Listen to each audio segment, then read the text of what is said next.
আজকে দাও না প্লিজ, এরকম এরকম অনেক রিকোয়েস্ট করতো। তো আপনি ছবিগুলো দিতেন? হ্যাঁ। র্যান্ডমই দিতেন? ভাইয়া আমার নানার বাড়ি হচ্ছে কুমিল্লাতে, তো দেবিদ্বার। তো আমার মারা হচ্ছে 3 বোন, জি। আমার মাই মেজো। আচ্ছা। তো অন্য 2 বোনের তুলনায় আমার মার একটু মানে শ্বশুর বাড়ির দিক দিয়ে আর্থিক অবস্থা, মানে আমার দাদার বাড়ির দিক দিয়ে একটু ছিল।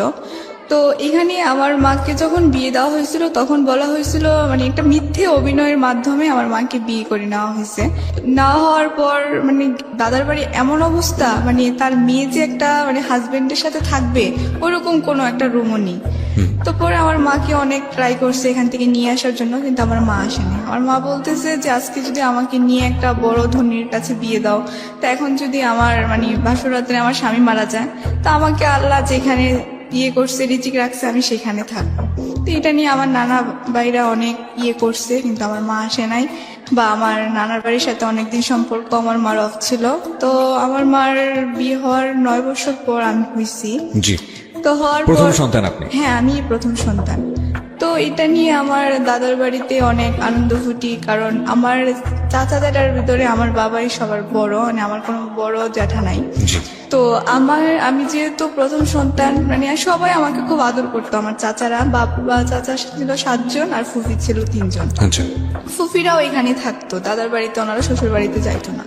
তো পরে কি হয়েছে, তা আমি এখানে থাকতাম, সবাই খুব আদর যত্ন করতো। মানে আমি যখন মানে কি বলবো, হাঁটার বয়স, তখন আমি হাঁটতে পারতাম না। মানে আমার কাকারা সবসময় আমাকে কাঁধে নিয়ে রাখতো, কোলে নিয়ে রাখতো, সবাই অনেক আদর করতো। হ্যাঁ, আবার সবাই অনেক কথা বলতো যে মানে আশেপাশের লোকরা যে এই মেয়েকে এখনো হাঁটা শিখাস না, আর কয়েকদিন পর তো দেখবি হাঁটতে পারবে না, পরবর্তীতে হয়ে যাবে, সমস্যা হবে। হ্যাঁ, অনেক কথা বলতো। তো কথা বলার পর এগুলো আমার চাচারা বিশ্বাস করতো না। তো এক পর্যায়ে মানে আমার বাবা আগে আপনার যে ঢাকা কারণ বাজারে সিএ ভবন আছে না, ওইখানে চাকরি করতো। তো আমার বাবা এক কারণে রাজনীতি করার মানে জন্য চাকরিটা ছেড়ে দেয়।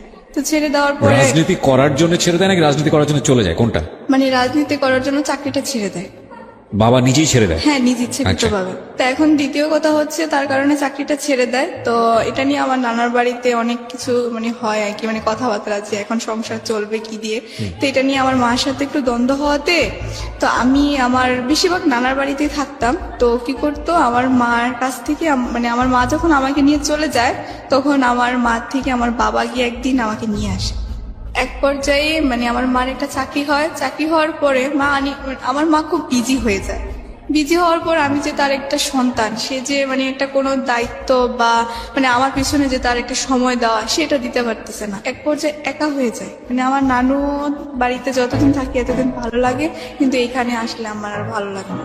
তো ভাইয়া তারপর আস্তে আস্তে স্কুলে ভর্তি হই আমি। ভর্তি হওয়ার পর মানে যখন দেখতাম যে সব বাচ্চারা মারাই ওদেরকে নিয়ে স্কুলে যেত বা নিয়ে বসে থাকতো বা অনেক কথা বলতো। আজকে বলতো যে জানিস আমার মা আজকে আমাকে টিফিনে এটা দিয়েছে ওটা দিয়েছে, কিন্তু ভাইয়া মানে আমি কখনো বলতে পারতাম না যে আমার মা আমাকে আজকে এটা বানিয়ে দিয়েছে বা আমার মা আজকে এটা করেছে বা আমি মার সাথে এটা বলছি, মানে এগুলো বলতে পারতাম না। ওকে। পরে এক পর্যায়ে আমার মা আমাদের এলাকাতে নির্বাচনে মানে এলাকাতে মহিলা মেম্বার হিসাবে মানে রাজনীতি করে। তো আমার মা বিপুল ভোটে জয়ী হয়। তারপরেও আমার মা মানে খুবই এলাকাতে নামডাক, আমার বাবারও খুবই। তো আস্তে আস্তে আমার মার চাকরির নেশাটা আরো বেড়ে যায়। তো নানার বাড়িতে থাকলাম, আস্তে আস্তে থাকতেছি, মামারাও খুব আদর যত্ন করতো, চাহিদা কোনোটাই কম রাখতো না। পরবর্তীতে মামার আস্তে আস্তে বিয়ে করে। আচ্ছা। বিয়ে করার পর ভাইয়া মানে মামার আগে যেমন ছিল তার থেকে একটু চেঞ্জ হয়ে গেছে, এটা স্বাভাবিক হয়ে যাবে। কিন্তু মানে আস্তে আস্তে এমন হয়ে যাচ্ছে মনে হচ্ছে যেন আমি তাদের বাসার কোনো একটা কাজের মেয়ে আর তারা হচ্ছে জমিদার, মানে এরকম হয়ে যাচ্ছে। মানে আমার মামি ধরেন সকালবেলা যে মামারা কখনো মাটিতে রাখতো না, হ্যাঁ, সেই মামারা এখন সিচুয়েশনালি সেই ভাগ্নিকে কাজের মেয়ে বানিয়ে ফেলেছে। হ্যাঁ হ্যাঁ। ওকে। মানে সকালবেলা ঘুম থেকে ওঠার পর আমি যখন স্কুলে যেতাম তখন আমার মামানি আমাকে বলতো যে তুমি স্কুলে যাওয়ার আগে আমাকে চা দিয়ে যাবা। তখন বড়জন বিয়ে করছে। তা আমি কি করতাম, কিছু বলতাম না, আমি চা দিয়ে যেতাম বা উনি বলতো আমার কাপড়গুলো ধুয়ে দাও, ধুয়ে যেতাম। মানে ও যা বলতো আমি তাই করতাম, কারণ আমি এখন কি বলবো, কারণ আমার নানা একজন খুব অসুস্থ হয়ে পড়ছে বাসায়। তো অসুস্থ হওয়ার পর এখন তো নানার কথা তো আর কিছু শুনবে না, মামাদের হাতে এই সংসার। তো যাক, ভালোই, আমি ওনাদের কথা মতো চলতাম। মাঝে সাঝে এমন কিছু ব্যবহার করতো মানে যা সহ্য করার মতো না। তো আমি মাঝে সাঝে নীরবে, মানে আমার একটা ছোটবেলা থেকে মানে ইয়ে ছিল যে মানে আমি কখনো প্রকাশ্যে কারোর কাছে কান্না করতাম না, মানে সবসময় গোপনে কান্না করতাম। তো শুয়ে শুয়ে যখন কান্না করতাম বা মানে মাঝে সাঝে মা আসলে প্রশ্ন করতাম যে আমি তোমার সাথে থাকবো বা তোমার সাথে যাব, কিন্তু আমাকে কখনো মানে নিয়ে যেত না বা বলতো না যে আমি আমার জন্মের, আমার মনে আছে যে 8 বছর পর আমি আমার নিজ এলাকাতে যাই। আর আমি যখন আমার মায়ের সাথে কোথাও যাই তখন সবাই প্রশ্ন করে যেটা কি, তখন আমার মা আনসার দেয় যে এটা আমার বোনের মেয়ে। হোয়াট? আমার মা মানে আমার এলাকাতে জানে না যে আমার মায়ের একটা মেয়ে আছে। তো বোনের মেয়ে বলতে হবে কেন? মানে তার মেয়ে বললে সবাই প্রশ্ন করে যে আপনার এত বড় মেয়ে, আমরা তো আগে জানলাম না। কি ম্যাডাম, আপনার এত বড় মেয়ে আছে, কই আপনি তো আগে বলেন নাই। এটা মানে কি আমার মার এটা সাথে কি আমার, আপনার সঙ্গেই ঘটতো? র্যান্ডমলি আপনার সামনেই এটা ঘটতো? হ্যাঁ আমার সামনে। পরে আমার মা মানে ওনার সাথে দাঁড়ালে মানে বোঝা যায় না যে আমার মায়ের বয়সটা তেমন একটা বোঝা যায় না। তো এখন যদি আমি দাঁড়াই যে এত বড় মেয়ে আছে, তারপরে তো তেমন কেমন না। তার জন্য আমার মা এখনো পর্যন্ত আমি যদি কোথাও যাই, আমার মা প্রকাশ করে যে এটা আমার বোনের মেয়ে, বা আমাকে কোথাও নিয়ে যেতে চায় না। খুবই খুবই দুঃখজনক। আমি জানি না যে এটা আসলে কোন ধরনের মানসিকতার পরিচয়, বাট এটা খুব দুঃখজনক। এটা নাথিং টু সে, কারণ মাকে জাজ করার কোনো রাইটসই আমার নাই, বাট সন্তানের জায়গা থেকে শুধু বলতে পারি আমার মা যদি এটা করতো তাহলে আমি কোনোভাবেই মেনে নিতে পারতাম না। সো সেই জায়গা থেকে বলবো যে এটা খুবই দুঃখজনক। ওকে, বলুন তারপর। তো এক পর্যায়ে কি করছে, আমার 5-এ পিএসসি পরীক্ষা হয়। তা আমি মাকে বলি যে মা, আমার তো একজন টিচার দরকার, বাট সামনে একটা পিএসসি পরীক্ষা বা একটা গাইডলাইনের দরকার। তো তুমি একটু আমাকে যদি একটু নজর দিতে তাহলে মনে হয় আমার একটু ভালো হতো। তখন আমার মার আনসারটা এই ছিল যে তোমার লেখাপড়া তুমি করবে, তাতে তো আমার কোনো কিছু নেই। তো আমি ওদিন অনেক আমি বুঝিনি, মানে 9 বছর পরে আপনি আপনার মায়ের প্রথম সন্তান, তারপরও আপনার সঙ্গে এই ধরনের আচরণের প্রশ্নটা কি? মানে কোন রকম কি ক্ষোভ ছিল? এবং আমি যত জানি যে আপনার মার কাছে বড় হওয়ার কথা, কিন্তু সেটা আপনি বড় না হয়ে আপনি বড় হয়েছেন আপনার নানুর কাছে, জি, মানে আপনার মায়ের মার কাছে।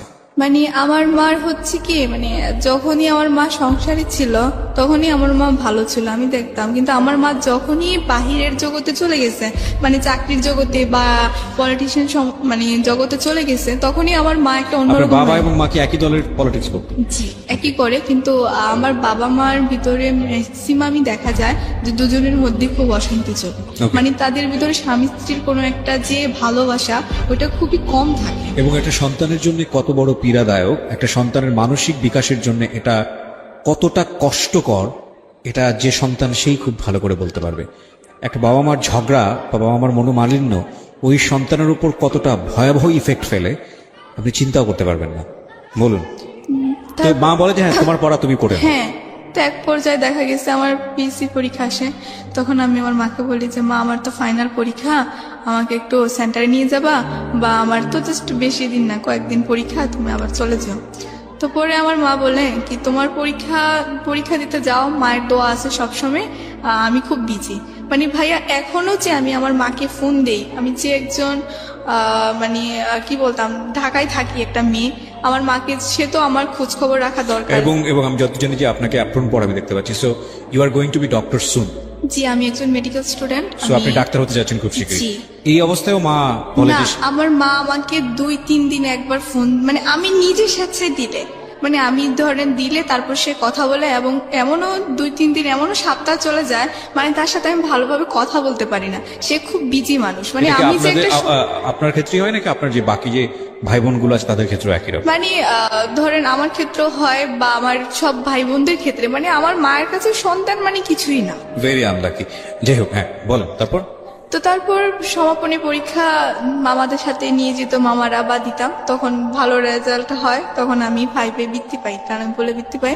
তো দেওয়ার পরে আমার 6-এ থেকে তো ধরেন পড়াশোনা, মানে আমাদের এলাকাতে এরকম ছিল যে মানে পড়ালেখা করলে, মানে ধরেন যদি বৃত্তি পাইলে তার পড়ার খরচটা ফ্রি হয়ে যায়। জি।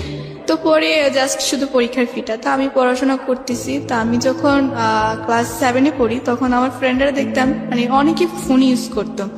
তো তো ফোন ইউজ করার ক্ষেত্রে তখন কি করতো, তা আমি বলতাম যে কি ক্লাস 7-এ পড়োস, মোবাইল ইউজ করোস কেন, মানে এটা কি। তখন ওদেরকে দেখতাম বা অনেকে ফেসবুকও ইউজ করতো বা নতুন নতুন, তখন আমি বলতাম যে এটা কি, মানে এটা তো কি জিনিস, এটা আমি তো বুঝতাম না। তারপরে ওরা আমার বলতো যে এটা ফেসবুক, এটার মাধ্যমে এরকম চ্যাটিং করে বা এরকমই সেই। পরে ওরা আমাকে বুঝাতো, তা আমি এগুলা তো ইয়ে করতাম না।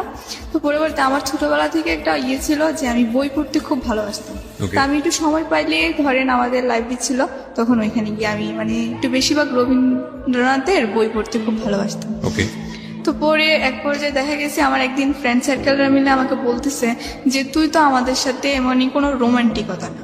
তাই বলতেছি কেন, পরে বলতেছে যে না তুই কেমন যেন একটা মুডি টাইপের, আমাদের সাথে মিশোস না, এই না সেই না, অনেক কিছু বলে আমাকে অনেক রাগায়। তো আমি তেমন একটা কিছু করি না। তো আমার একটা বেস্ট ফ্রেন্ড ছিল, তো ও আমাকে বলতেছে যে আমার তো আজকে বার্থডে, তুই কি আজকে সন্ধ্যায় আমাদের বাসায় আসবি। তাই আমি বলতেছি দেখ আমার নানা তো কষ্ট করে আসছে, হাজি মানুষ, আমাকে তেমন একটা সন্ধ্যার পর বাইরে থাকতে দেয় না। তো বলতেছে আচ্ছা ঠিক আছে তুই দেখ ম্যানেজ করে, আমি তোর নানুকে বলবো। ও আমার নানুকে অনেক রিকোয়েস্ট করে, তো করার পর আমি তো জানতাম না যে ও মানে ওইখান থেকে আস্তে আস্তে একটু সন্ধ্যা হয়ে গেছিল ওই দিন, আমি জানতাম না যে তো রাত হবে। তো পরে কি করছে, ও ওদের বাসায় যখন আমি যাই, ও সব ফ্রেন্ডেরাই ছিল, তো সবাই আস্তে আস্তে চলে যাচ্ছে, ও আমাকে শুধু ধরে রাখতেছে। ওকে, তো আমি বলছি কি রে সবাই চলে যাচ্ছে, তুই আমাকে বলতেছিস তোর সাথে আমার মানে বান্ধবী একটু কথা আছে ইম্পর্টেন্ট। আমি বলতেছি কি কথা। ফ্রেন্ডটা কি ছেলে ছিল না মেয়ে ছিল? মেয়ে ছিল। মেয়ে ফ্রেন্ড, ওকে। পরে কি করছে, ও ইচ্ছাকৃত ভাবে মানে হঠাৎ করে, মানে আমি এখন বুঝতেছি কি তখন বুঝি নাই, ও কতখানি কেক ভাইয়া মানে আমার গালে এবং আমার জামাতে মানে একটু লাগিয়ে দেয়। কি জিনিস এটা? কেক কেক কেক, হ্যাঁ। আচ্ছা। পরে মানে আমার জামাটা একটু নষ্ট হয়ে গেছে, এখন তো এটা পরে যাওয়া সম্ভব না। পরে আমি বলতেছি যে তোর কোনো ড্রেস থাকলে তো পরে আমাকে একটু দে। তো এখানে আমি একটু কথা আবার একটু ফেলে গেছি, সেটা হচ্ছে যে আমার ফ্রেন্ডের ভাই আমাকে ভাই খুব পছন্দ করতো। মানে আমি এই ফ্রেন্ডেরই বড় ভাই? হ্যাঁ হ্যাঁ, এই ফ্রেন্ডের বড় ভাই, তার কারণে আমি ওদের বাসাতে তেমনটা যেতে দিতাম না। পরে আবার ও কি করছে, মানে ওর ভাইটা প্রতিদিন আমার স্কুলের সামনে দাঁড়ায় থাকতো, আমি যখন যাইতাম তখন ও আমার সামনে প্রতিদিন একটা ফুল, চিঠি, বাইটা সেটা নিয়ে। এটা কি আপনার ওই ফ্রেন্ডটা জানতো? হ্যাঁ আমার ফ্রেন্ড। এই ফ্রেন্ডটা কি আপনার ক্লাসমেট ছিল? জি জি, ওকে। ও জানতো, ও আমাকে অনেক বুঝাইতো যে আমার ভাই অনেক ভালো ছেলে, এই কনভিন্স করার চেষ্টা হ্যাঁ করতো? হ্যাঁ অনেক কিছু বলতো। আমি বলতে হচ্ছে ভালোবাসা কি জিনিস, ভালোবাসা একটা মানে ভাই, ধর তুই আমার বন্ধু, হ্যাঁ আমি তোকে ভালোবাসি, ওই ভালোবাসা। কোন আবার ক্লাসে কি- পড়েন তখন আপনি? তখন আমি ক্লাস 8-এ পড়ি। ক্লাস 8-এ পড়েন, ওকে। পরবর্তীতে কি হয়েছে, এখন ও আর বলতেছে কি আমার জামাটা তুই চেঞ্জ করে নে। তা বলছে আচ্ছা ঠিক আছে। তো পরে আমি একটা রুমে গিয়ে জামাটা চেঞ্জ করতেছি, কিন্তু আমি জানতাম না যে ওই রুমে ওই মেয়েটার ভাই মানে মোবাইল দিয়ে ছবি ওঠানোর কোনো ব্যবস্থা রেখে রাখছে। পরে আমি যখন গেছি, যাওয়ার পর ও আমার মানে আমি যখন ড্রেস চেঞ্জ করতেছি, ও আমার অনেকগুলো ছবি মানে বাজে বাজে কিভাবে যেন উঠায়। পরবর্তীতে আমি জানি না, ও একদিন আমাকে বলতেছে যে আমার ভাই তোর সাথে একটু কথা বলবে ফোনে। তাই বলতেছি তোর ভাই আমার সাথে কি কথা বলবে। তারপরে বলতেছি কি যেন বলবে তুই একটু শোন। পরে আমি ওর ফোনটা রিসিভ করলাম, বললাম হ্যালো আসসালামু আলাইকুম ভাইয়া। পরে বলতেছে ভাইয়া না, বলো তুমি করে বলো। বলতেছি কেন আপনাকে তুমি বলবো কেন। পরে বলতেছে যে তুমি কি আমাকে সত্যি বিয়ে করবো। আমি বলতেছি আপনাকে আমি বিয়ে করবো এটা কি বলেন, বিয়ে কি বলেন। পরে আমি হাসতেছি। এই কথা বলার উনি বলতেছে তুমি কি আমার সাথে মস্কারি করো। আমি বলতেছি না তো, আপনি আমার ভাইয়া, বড় ভাইয়া, আমি কেন আপনার সাথে মস্কারা করব। পরে বলতেছে যে তুমি যদি আমাকে সত্যি বিয়ে না করো তাহলে তোমার এই ছবিগুলো আমি ছেড়ে দেবো। আমি বলতেছে আমার কি ছবি, ওই যে তানিয়াদের সাথে ওই ছবিগুলো।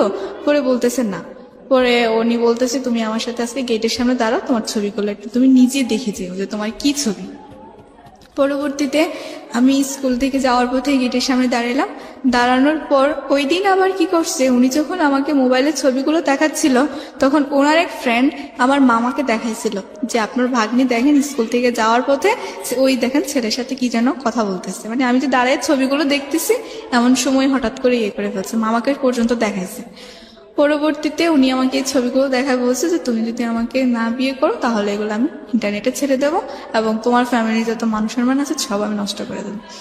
পরবর্তীতে আমি এগুলা মানে কাউকে বলতেও পারতেছি না, সহ্য করতে পারতেছি না। তখন মানে আমি কি করব আমি নিজেও বুঝতেছি না, কারণ বিয়ে কি জিনিস ওইটাই আমি ভালোভাবে বুঝি না, আর আমি বিয়ে করবোটা কি। পরবর্তীতে আমি আমার মানে কাকে বলবো, পরে নানুকে বলছি। ভাই আমার নানু হচ্ছে কি মানে শিক্ষিত না, একটু মানে ইয়ে টাইপের, মানে তেমন একটা বুঝে না, তো ইন্টারনেট কি বা মোবাইল সম্বন্ধে তার কোনো ধারণা নেই। ওকে। পরবর্তীতে কি বলছে যে তুই তোর মাকে বুঝা, কারণ তোর মা তো আবার একটু মানে সব জানে টানে, তোর মাকে বল। পরে আমি আমার মাকে বলছি, পরে বলার পরে আমার মা কি করছে, ওই দিন আমার নানার বাড়িতে আসছে ভাইয়া, এসে আমাকে এমন মায়ের মারছে, মানে আমি তখনই সেন্সলেস হয়ে গেছি। আমার মামাও আমাকে মারছে, আমার মাও আমাকে মারছে, মানে আমার নানুও আমাকে অনেক কথা শোনাইছে, সবাই আমাকে খুব মারছে। মানে আমি এমন মানে কি বলবো, আমার তখন সেন্স ছিল না মানে মাইর খেতে খেতে।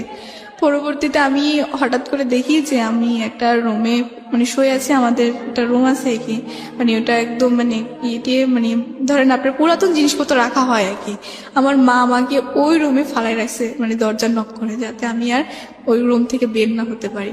ভাই আমাকে একটানা 2 দিন কোনো কিছু খেতে দেওয়া হয়নি। এই ঘটনার প্রেক্ষাপটে হ্যাঁ, পরে আমার মা আমাকে মানে পরে রুমে আসছে, এসে বলতেছে যে তুই কি মরবি না আমি তোকে বিষ এনে খাওয়াবো। তারপরে ভাই আমার মানে মা খুবই টর্চার করে, তো ছেলেটা কোনোভাবে বুঝতে পারে যে আমি কলেজে যাচ্ছি না ওর বোনের মাধ্যমে, সরি স্কুলে যাচ্ছি না। তো পরবর্তীতে এখন ও কি করছে, আমাদের বাসায় সরাসরি 2-1 ছেলে নিয়ে চলে আসছে মানে এলাকার। তো আসার পর বলতেছে যে আন্টি আপনার মেয়ে যা মানে হয়েছে সবকিছু মানে আমি করছি বা এসে, এখন আমি আপনার মেয়েকে বিয়ে করলে অনেক সুখী রাখবো, কিন্তু আপনি একটাই কথা বলবো যে আপনার মেয়েকে যদি আমার কাছে বিয়ে না দেন তাহলে আমি মানে কি করবো আমি নিজেও জানি না।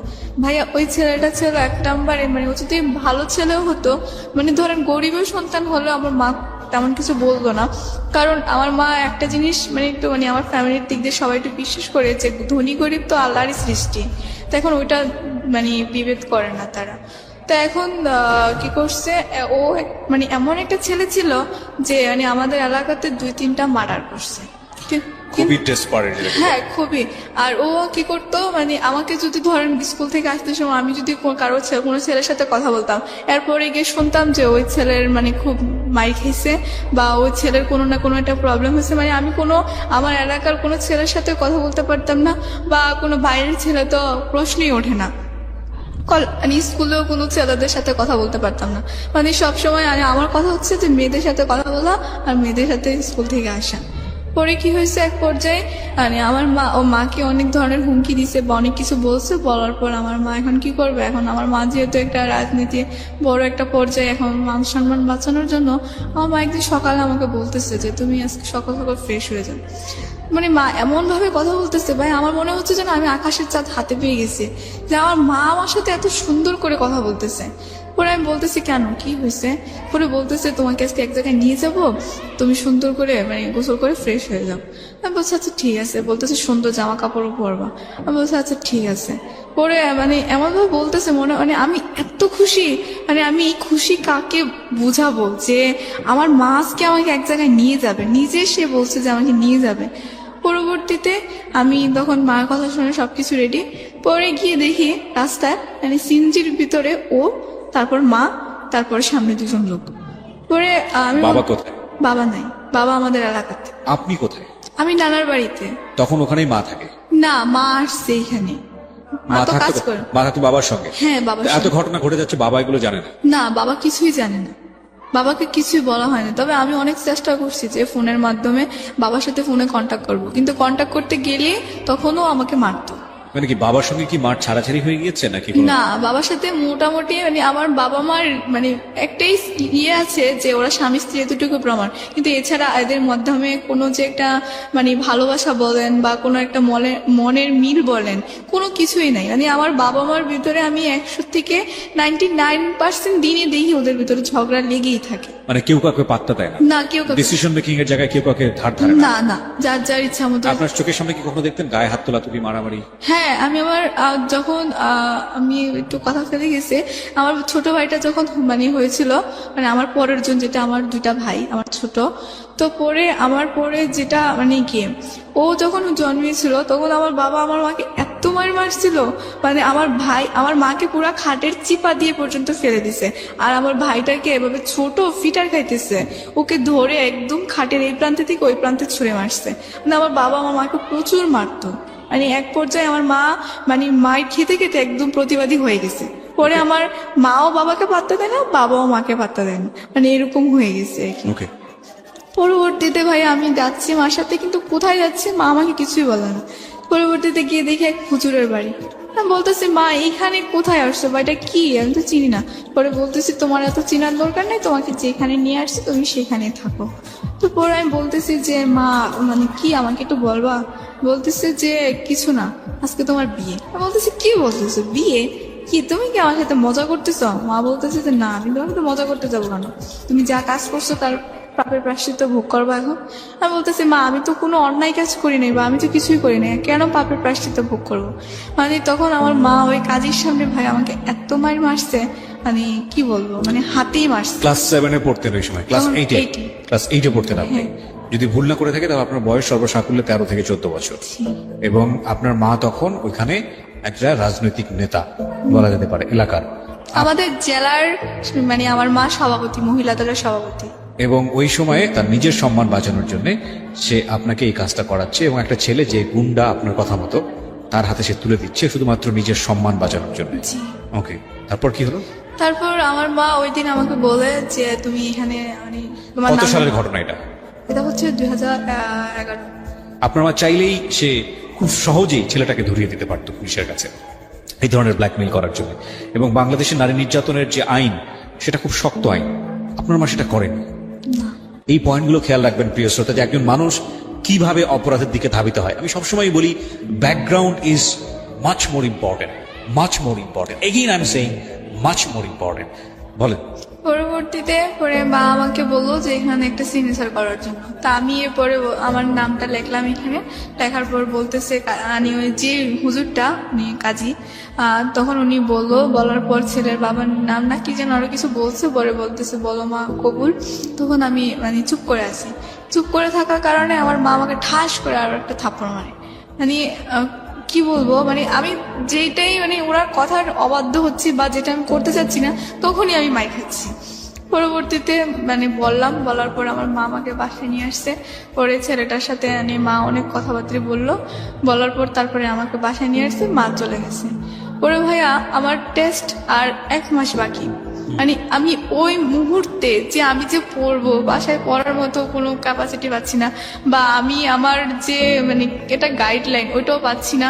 স্কুলে আমার ওই ফ্রেন্ড গিয়ে সবার কাছে বলে দিছে যে আমার ওর ভাইয়ের সাথে বিয়ে হয়েছে। সবাই আমাকে অনেক অপমান, অনেক কথাবার্তা শোনাইছে যে তুমি একটা ব্রিলিয়ান্ট স্টুডেন্ট হয়ে তুমি কি করে মানে বিয়ে করলা, বা আমার ম্যামরা, আমার স্যাররা সবাই আমাকে অনেক কথা বলছে।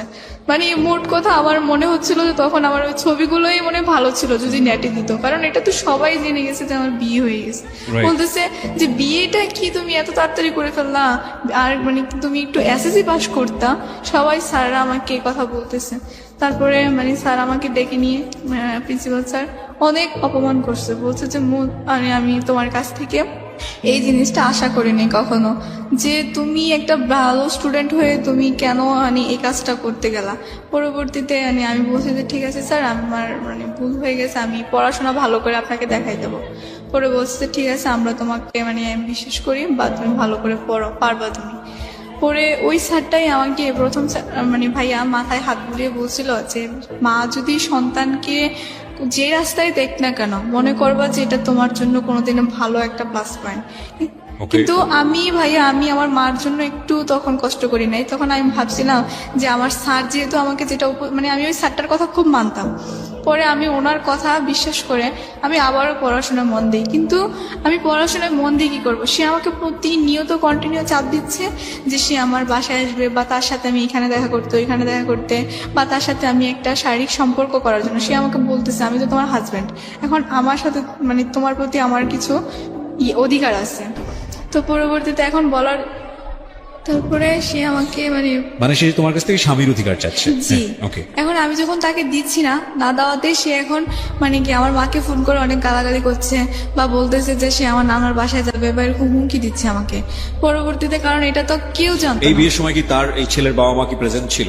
ওর বাবা মা কেউ নেই, সৎমা একটা আছে বাসায়, আর 2টা ভাই আছে আর একটা বোন আছে। পরবর্তীতে কি হয়েছে, সাক্ষী হিসাবে ছিল ওর মামা, আর আমার সাক্ষী হিসাবে ওর একটা কেমন একটা আত্মীয় জানে ওরা ম্যানেজ করছে। কিন্তু আমি শুধু আমার মা উপস্থিত ছিল, মানে আমার গার্ডিয়ান হিসাবে আর কেউ জানতো না আমাদের এই বিষয়টা। পরবর্তীতে যদি জানে তাহলে আজকে রেডিওর মাধ্যমে আমার ফ্যামিলি মেম্বার যারা শুনবে তারা হয়তো জানবে যে আমার এর আগে এর সাথে আমার মা আমাকে বিয়ে দিয়েছিল। ওকে, পরবর্তীতে এটা নিয়ে অনেক হচ্ছে, মানে কি আমি তার প্রতি কোনো নাই মানে। তো পরে কি হচ্ছে, ও নাকি মানে আমার ফ্রেন্ডের মাধ্যমে আমি পরে জানতে পারি যে ও নাকি কোন একটা মানে কবিরাজের কাছে মানে প্রতি সময় যাইতো। তা আমি এসব বিশ্বাস করতাম না, দৌড় এসব কি আল্লাহ ছাড়া কি কেউ কিছু করতে পারে? আল্লাহ যাকে যেরকম রিজিকে রেখে রাখছে ওটাই করবে, বা আল্লাহর উপর দিয়ে কেউ কিছু করে রাখতে পারে। পরে ভাই এক পর্যায়ে এমন হয়ে গেল, মানে আমি শুধু এতটুকু বলতে পারবো যে মানে আমার যতটুকু মনে আছে যে একদিন ও আমার সাথে দেখা করার পর কেমন যেন একটা মানে আমার জন্য খাবার নিয়ে আসে। মানে বলতেছে কি মানে খাবারটা মানে পায়েসও না, পায়েসের মতোও না, মানে কেমন যেন একটা। পরে ও বলতেছে এটা নাকি ওর খালা রান্না করে দিছে, বলছে খেতে হবে। পরবর্তীতে মানে আমি ওই খাবারটা খাওয়ার পর মানে তারপর থেকে মানে আমাকে আমার নানু যেটা বললো, মানে আমি নাকি এক পর্যায়ে ওর প্রতি মানে একদম পুরো পাগল হয়ে গেছি। মানে আমার ফ্যামিলিকে মানে নাকি আমার মামারা নাকি আমাকে প্রচুর মারধর করছিল, করার পর সেটা মানে তখন আমি জেএসসি পরীক্ষা দিয়ে ফেলছি। মানে আমার মোট কথা হচ্ছে কি, মানে আমি কিছু চিনতাম না, আমার এই পৃথিবীতে আমার মা বাবা আমি কাউকে চিনতাম না, আমি শুধু ওকেই চিনতাম। মানে ও ছাড়া আমার লাইফে কেউ নাই। আর আমাকে যে এত মায়ের ধুর করতো, মানে আমার কোনো কিছুই হতো না। মানে রাত্রে মারছে, সকালে আবার ওর কথাই আমি বলতাম। পরে এক পর্যায়ে কি হয়েছে, আমি মারতো কেন? তাকে তো বিয়ে দিয়ে দিয়েছে। কিন্তু এটা তো আমার মামারা জানতো না, কারণ আমার মামারা তুমি কি মামার কাছ থেকে বিষয়গুলো গোপন করেছিলে? জি, তুমি কেন গোপন করেছিলে? কারণ আমি গোপন করেছিলাম। আমার মা আমাকে তখন বলছিল যে তুই যদি কখনো এই কথাগুলো কারোর কাছে, তোর বাবার কাছে পর্যন্ত এই কথাগুলো বলস, তাহলে তোর বাবাকে তো আমি মেরে ফেলবোই এবং তোকে পর্যন্ত মেরে ফেলবো। আর তোর ভাই, তোমার স্কুলের ছেলেমেয়েরা জানলো, স্কুলের টিচাররা জানলো, যে ঘরে তুমি থাকো সেখানকার লোকজন জানলো, এটা কতটুকু বিশ্বাস? ভাই আমি স্কুলের টিচারদেরকে বলছি যে ও যেটা বলছে সেটা ভুল বলছে, মানে আমার বিয়ে হয় নাই, মানে জাস্ট ওর সাথে আমার একটা বিয়ের কথাবার্তা বলছে, আমি এরকম বলে কাটাইছি। কারণ কিন্তু এটা এই জিনিসটা যদি স্কুলের টিচাররা জানে তাহলে তো তোমার মামারা বা তোমার নানিরা এদেরও তো জানার কথা। হ্যাঁ ওদেরকে জানার কথা, কিন্তু আমার মানে ওদের কানে ওই কথাটা আসছে, পরে আমার মা অস্বীকার করে ফেলছে। Okay. আমার মা বলছে কি যে না না আমি এসব বিয়ে সাথে দেই নাই, বাট বিয়ের কথা যার কারণ ছেলেটা যাতে কোনো ক্ষতি না করতে পারে তার জন্য আমি একটা মানে বিয়ের দিন তারিখ ঠিক করে রাখছি, যে পরীক্ষার পর মানে দেখা যাবে কি হবে। আমার মা তখন ওরকম পার্ট নিয়ে ফেলছে। মানে Okay. আমার মা আমাকে ডাইরেক্ট এই কথা বলছে যে মানে যদি আমি কারোর কাছে মুখ খুলি তাহলে নাকি আমাকে তো মারবে, আমার ভাইকেও মারবে, আমার বাবাকে পর্যন্ত মেরে ফেলবে। বলছে তো তোদের আর কাউকে রাখবো না। সেটা হয়তো রাগ করে বলেছে বা হয়তো অভিমান করে বলেছে। কারণ দেখো বিষয়টা যদি তুমি প্রথম দিকে যেটা করলে, ঠিক তোমার না, তুমি তো সিচুয়েশনাল কজ বলা যেতে পারে, যে তোমাকে এরকম ভাবে ঘরের মধ্যে পোশাক নিয়ে যে ঘটনাটা ঘটলো, তো এরপরে আলটিমেটলি তোমার মা রাগ করেছে, রাগ করার ফলে তোমাকে 2 দিন ঘরের মধ্যে বন্দি করে রেখেছে, খাবার দাবার দেয়নি। তার মানে সেও চাচ্ছিল না যে এই সম্পর্কে তুমি জড়াও। তো বেসিক্যালি সে তার সম্মান বাঁচাতে গিয়ে বা তোমার সম্মান বাঁচাতে গিয়ে বা তোমার কথা যদি তুমি মেনে নেই, তাহলে যে কোনো কারণেই হোক না কেন একটা মান সম্মানের প্রশ্নে গিয়ে সে এত বড় একটা ভুল সিদ্ধান্ত নিয়েছে। এটা হচ্ছে মূল কথা। এবং তারপরে তোমার মা হয়তো রাগ করে এই ধরনের কথা বলেছে, but that really doesn't mean যে তোমার মা বাবাকে খুন করে ফেলবে। বাট ওকে, তোমার জায়গা থেকে হয়তো তুমি ভাবে ফিল করছো, আমাদের জায়গা থেকে আমি বিষয়টাকে খুব বেশি সিরিয়াসলি দেখতে চাচ্ছি না। কিন্তু ভাইয়া আমি যতবারই বাবার সাথে কথা বলতে চাইতাম, মানে আমার কাছে তো ফোন ছিল না, নানুর ফোন দিয়ে যদি আমি ফোন দিতাম তখন আমার মা যদি সামনে উপস্থিত থাকতো তখন আমার বাবার সাথে কথা বলতে দিত না। আর আমার ফ্যামিলি মেম্বারদেরকে সবাইকে বলে রাখছে যেন মানে আমি যেন আমার বাবার সাথে কোনো কন্ট্যাক্ট না করি, বা আমাকে যেন কোনো কন্ট্যাক্ট না করতে দেয়। ওকে ওকে, তো পরে কি হয়েছে, এখন মানে আমি এক পর্যায়ে মানে আমার ফ্যামিলি কাউকে না জানিয়ে বাসা থেকে চলে যাবো। চলে যাও বলতে মানে আমি ওর কাছে চলে যাই। প্ল্যানটা কি ছিল, কিভাবে ঘটলো ঘটনা? ঘটনাটা হয়েছে মানে আমি একদিন রাতে আমার মামা আমাকে খুব মারছে, মারার পর মানে আমার এগুলো মনে নাই, মানে তখন তো আমি ওর প্রতি পুরাই পাগল।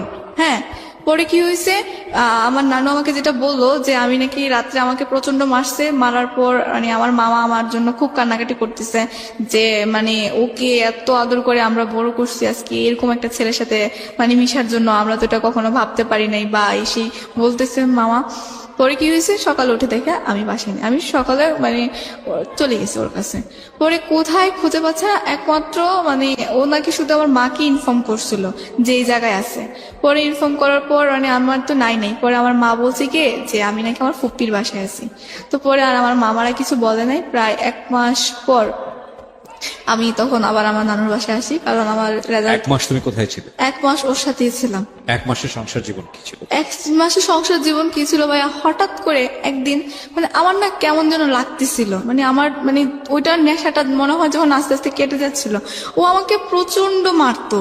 মানে আমি যখন আস্তে আস্তে মানে বুঝতেছি বা আমি জিনিসটি ফিল করতেছি, তখন আমি যখন ওর থেকে একটু দূরে দূরে চলে যাচ্ছি, তখন আমার মানে ও আমাকে প্রচন্ড মারতো। মানে এক পর্যায়ে ও ড্রিঙ্কস করতো, এটা তো আমি আগে থেকেই জানতাম যে ও ড্রিঙ্কস ও করতো। ও কি করতো তখন? কিসে কিছুই করতো না। ও কি করতো ভাইয়া, ও পড়াশোনা করছে ক্লাস 8 পর্যন্ত, তারপর আর রাজনীতি করে, এই মানুষ খুন করে বা এইটা সেটা করে, মানে এই জন্য এটা বলে আপনি যদি ওকে বলেন যে তুমি আমার এই কাজটা করে দিবা বা আমার মেয়ে চলে গেছে ওকে নিয়ে আসবা, এনে ওই ছেলেটাকে মারবা, তোমাকে এত টাকা দেবো, ও এই কাজটা করবে। মানে এরকম আমাদের এলাকাতে অনেক ঘটনা, মানে ওকে একবারই চিনি আমার নানাদের এলাকাতে, এক নামে চিনতো? হ্যাঁ। তো পরে কি হয়েছে, এখন ও এরকমই কাজ করতো, আর প্রচন্ড যে টাকা ইনকাম করতো সংসারে তো দিত নাই, উল্টা নিজে ড্রিঙ্কস করে এরকম করতো। আপনি হয়তো আবার দেখতে পারবেন যে আমার কপালে একটা কাটা দাগ আছে।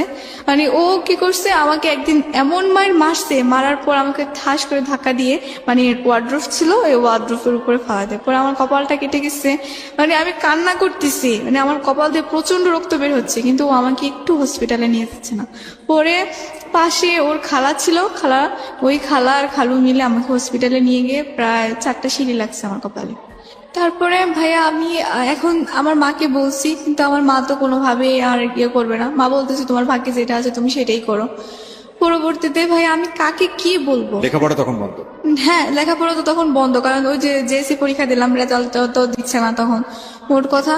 তারপরে কাউকে বলতে পারতেছি না। আমি আমার নানুকে যে বলবো, এখন নানু তো কিছুই করতে পারবে না, কারণ সংসার মামাদের হাতে, নানুর তো কোনো কিছুই করার নাই।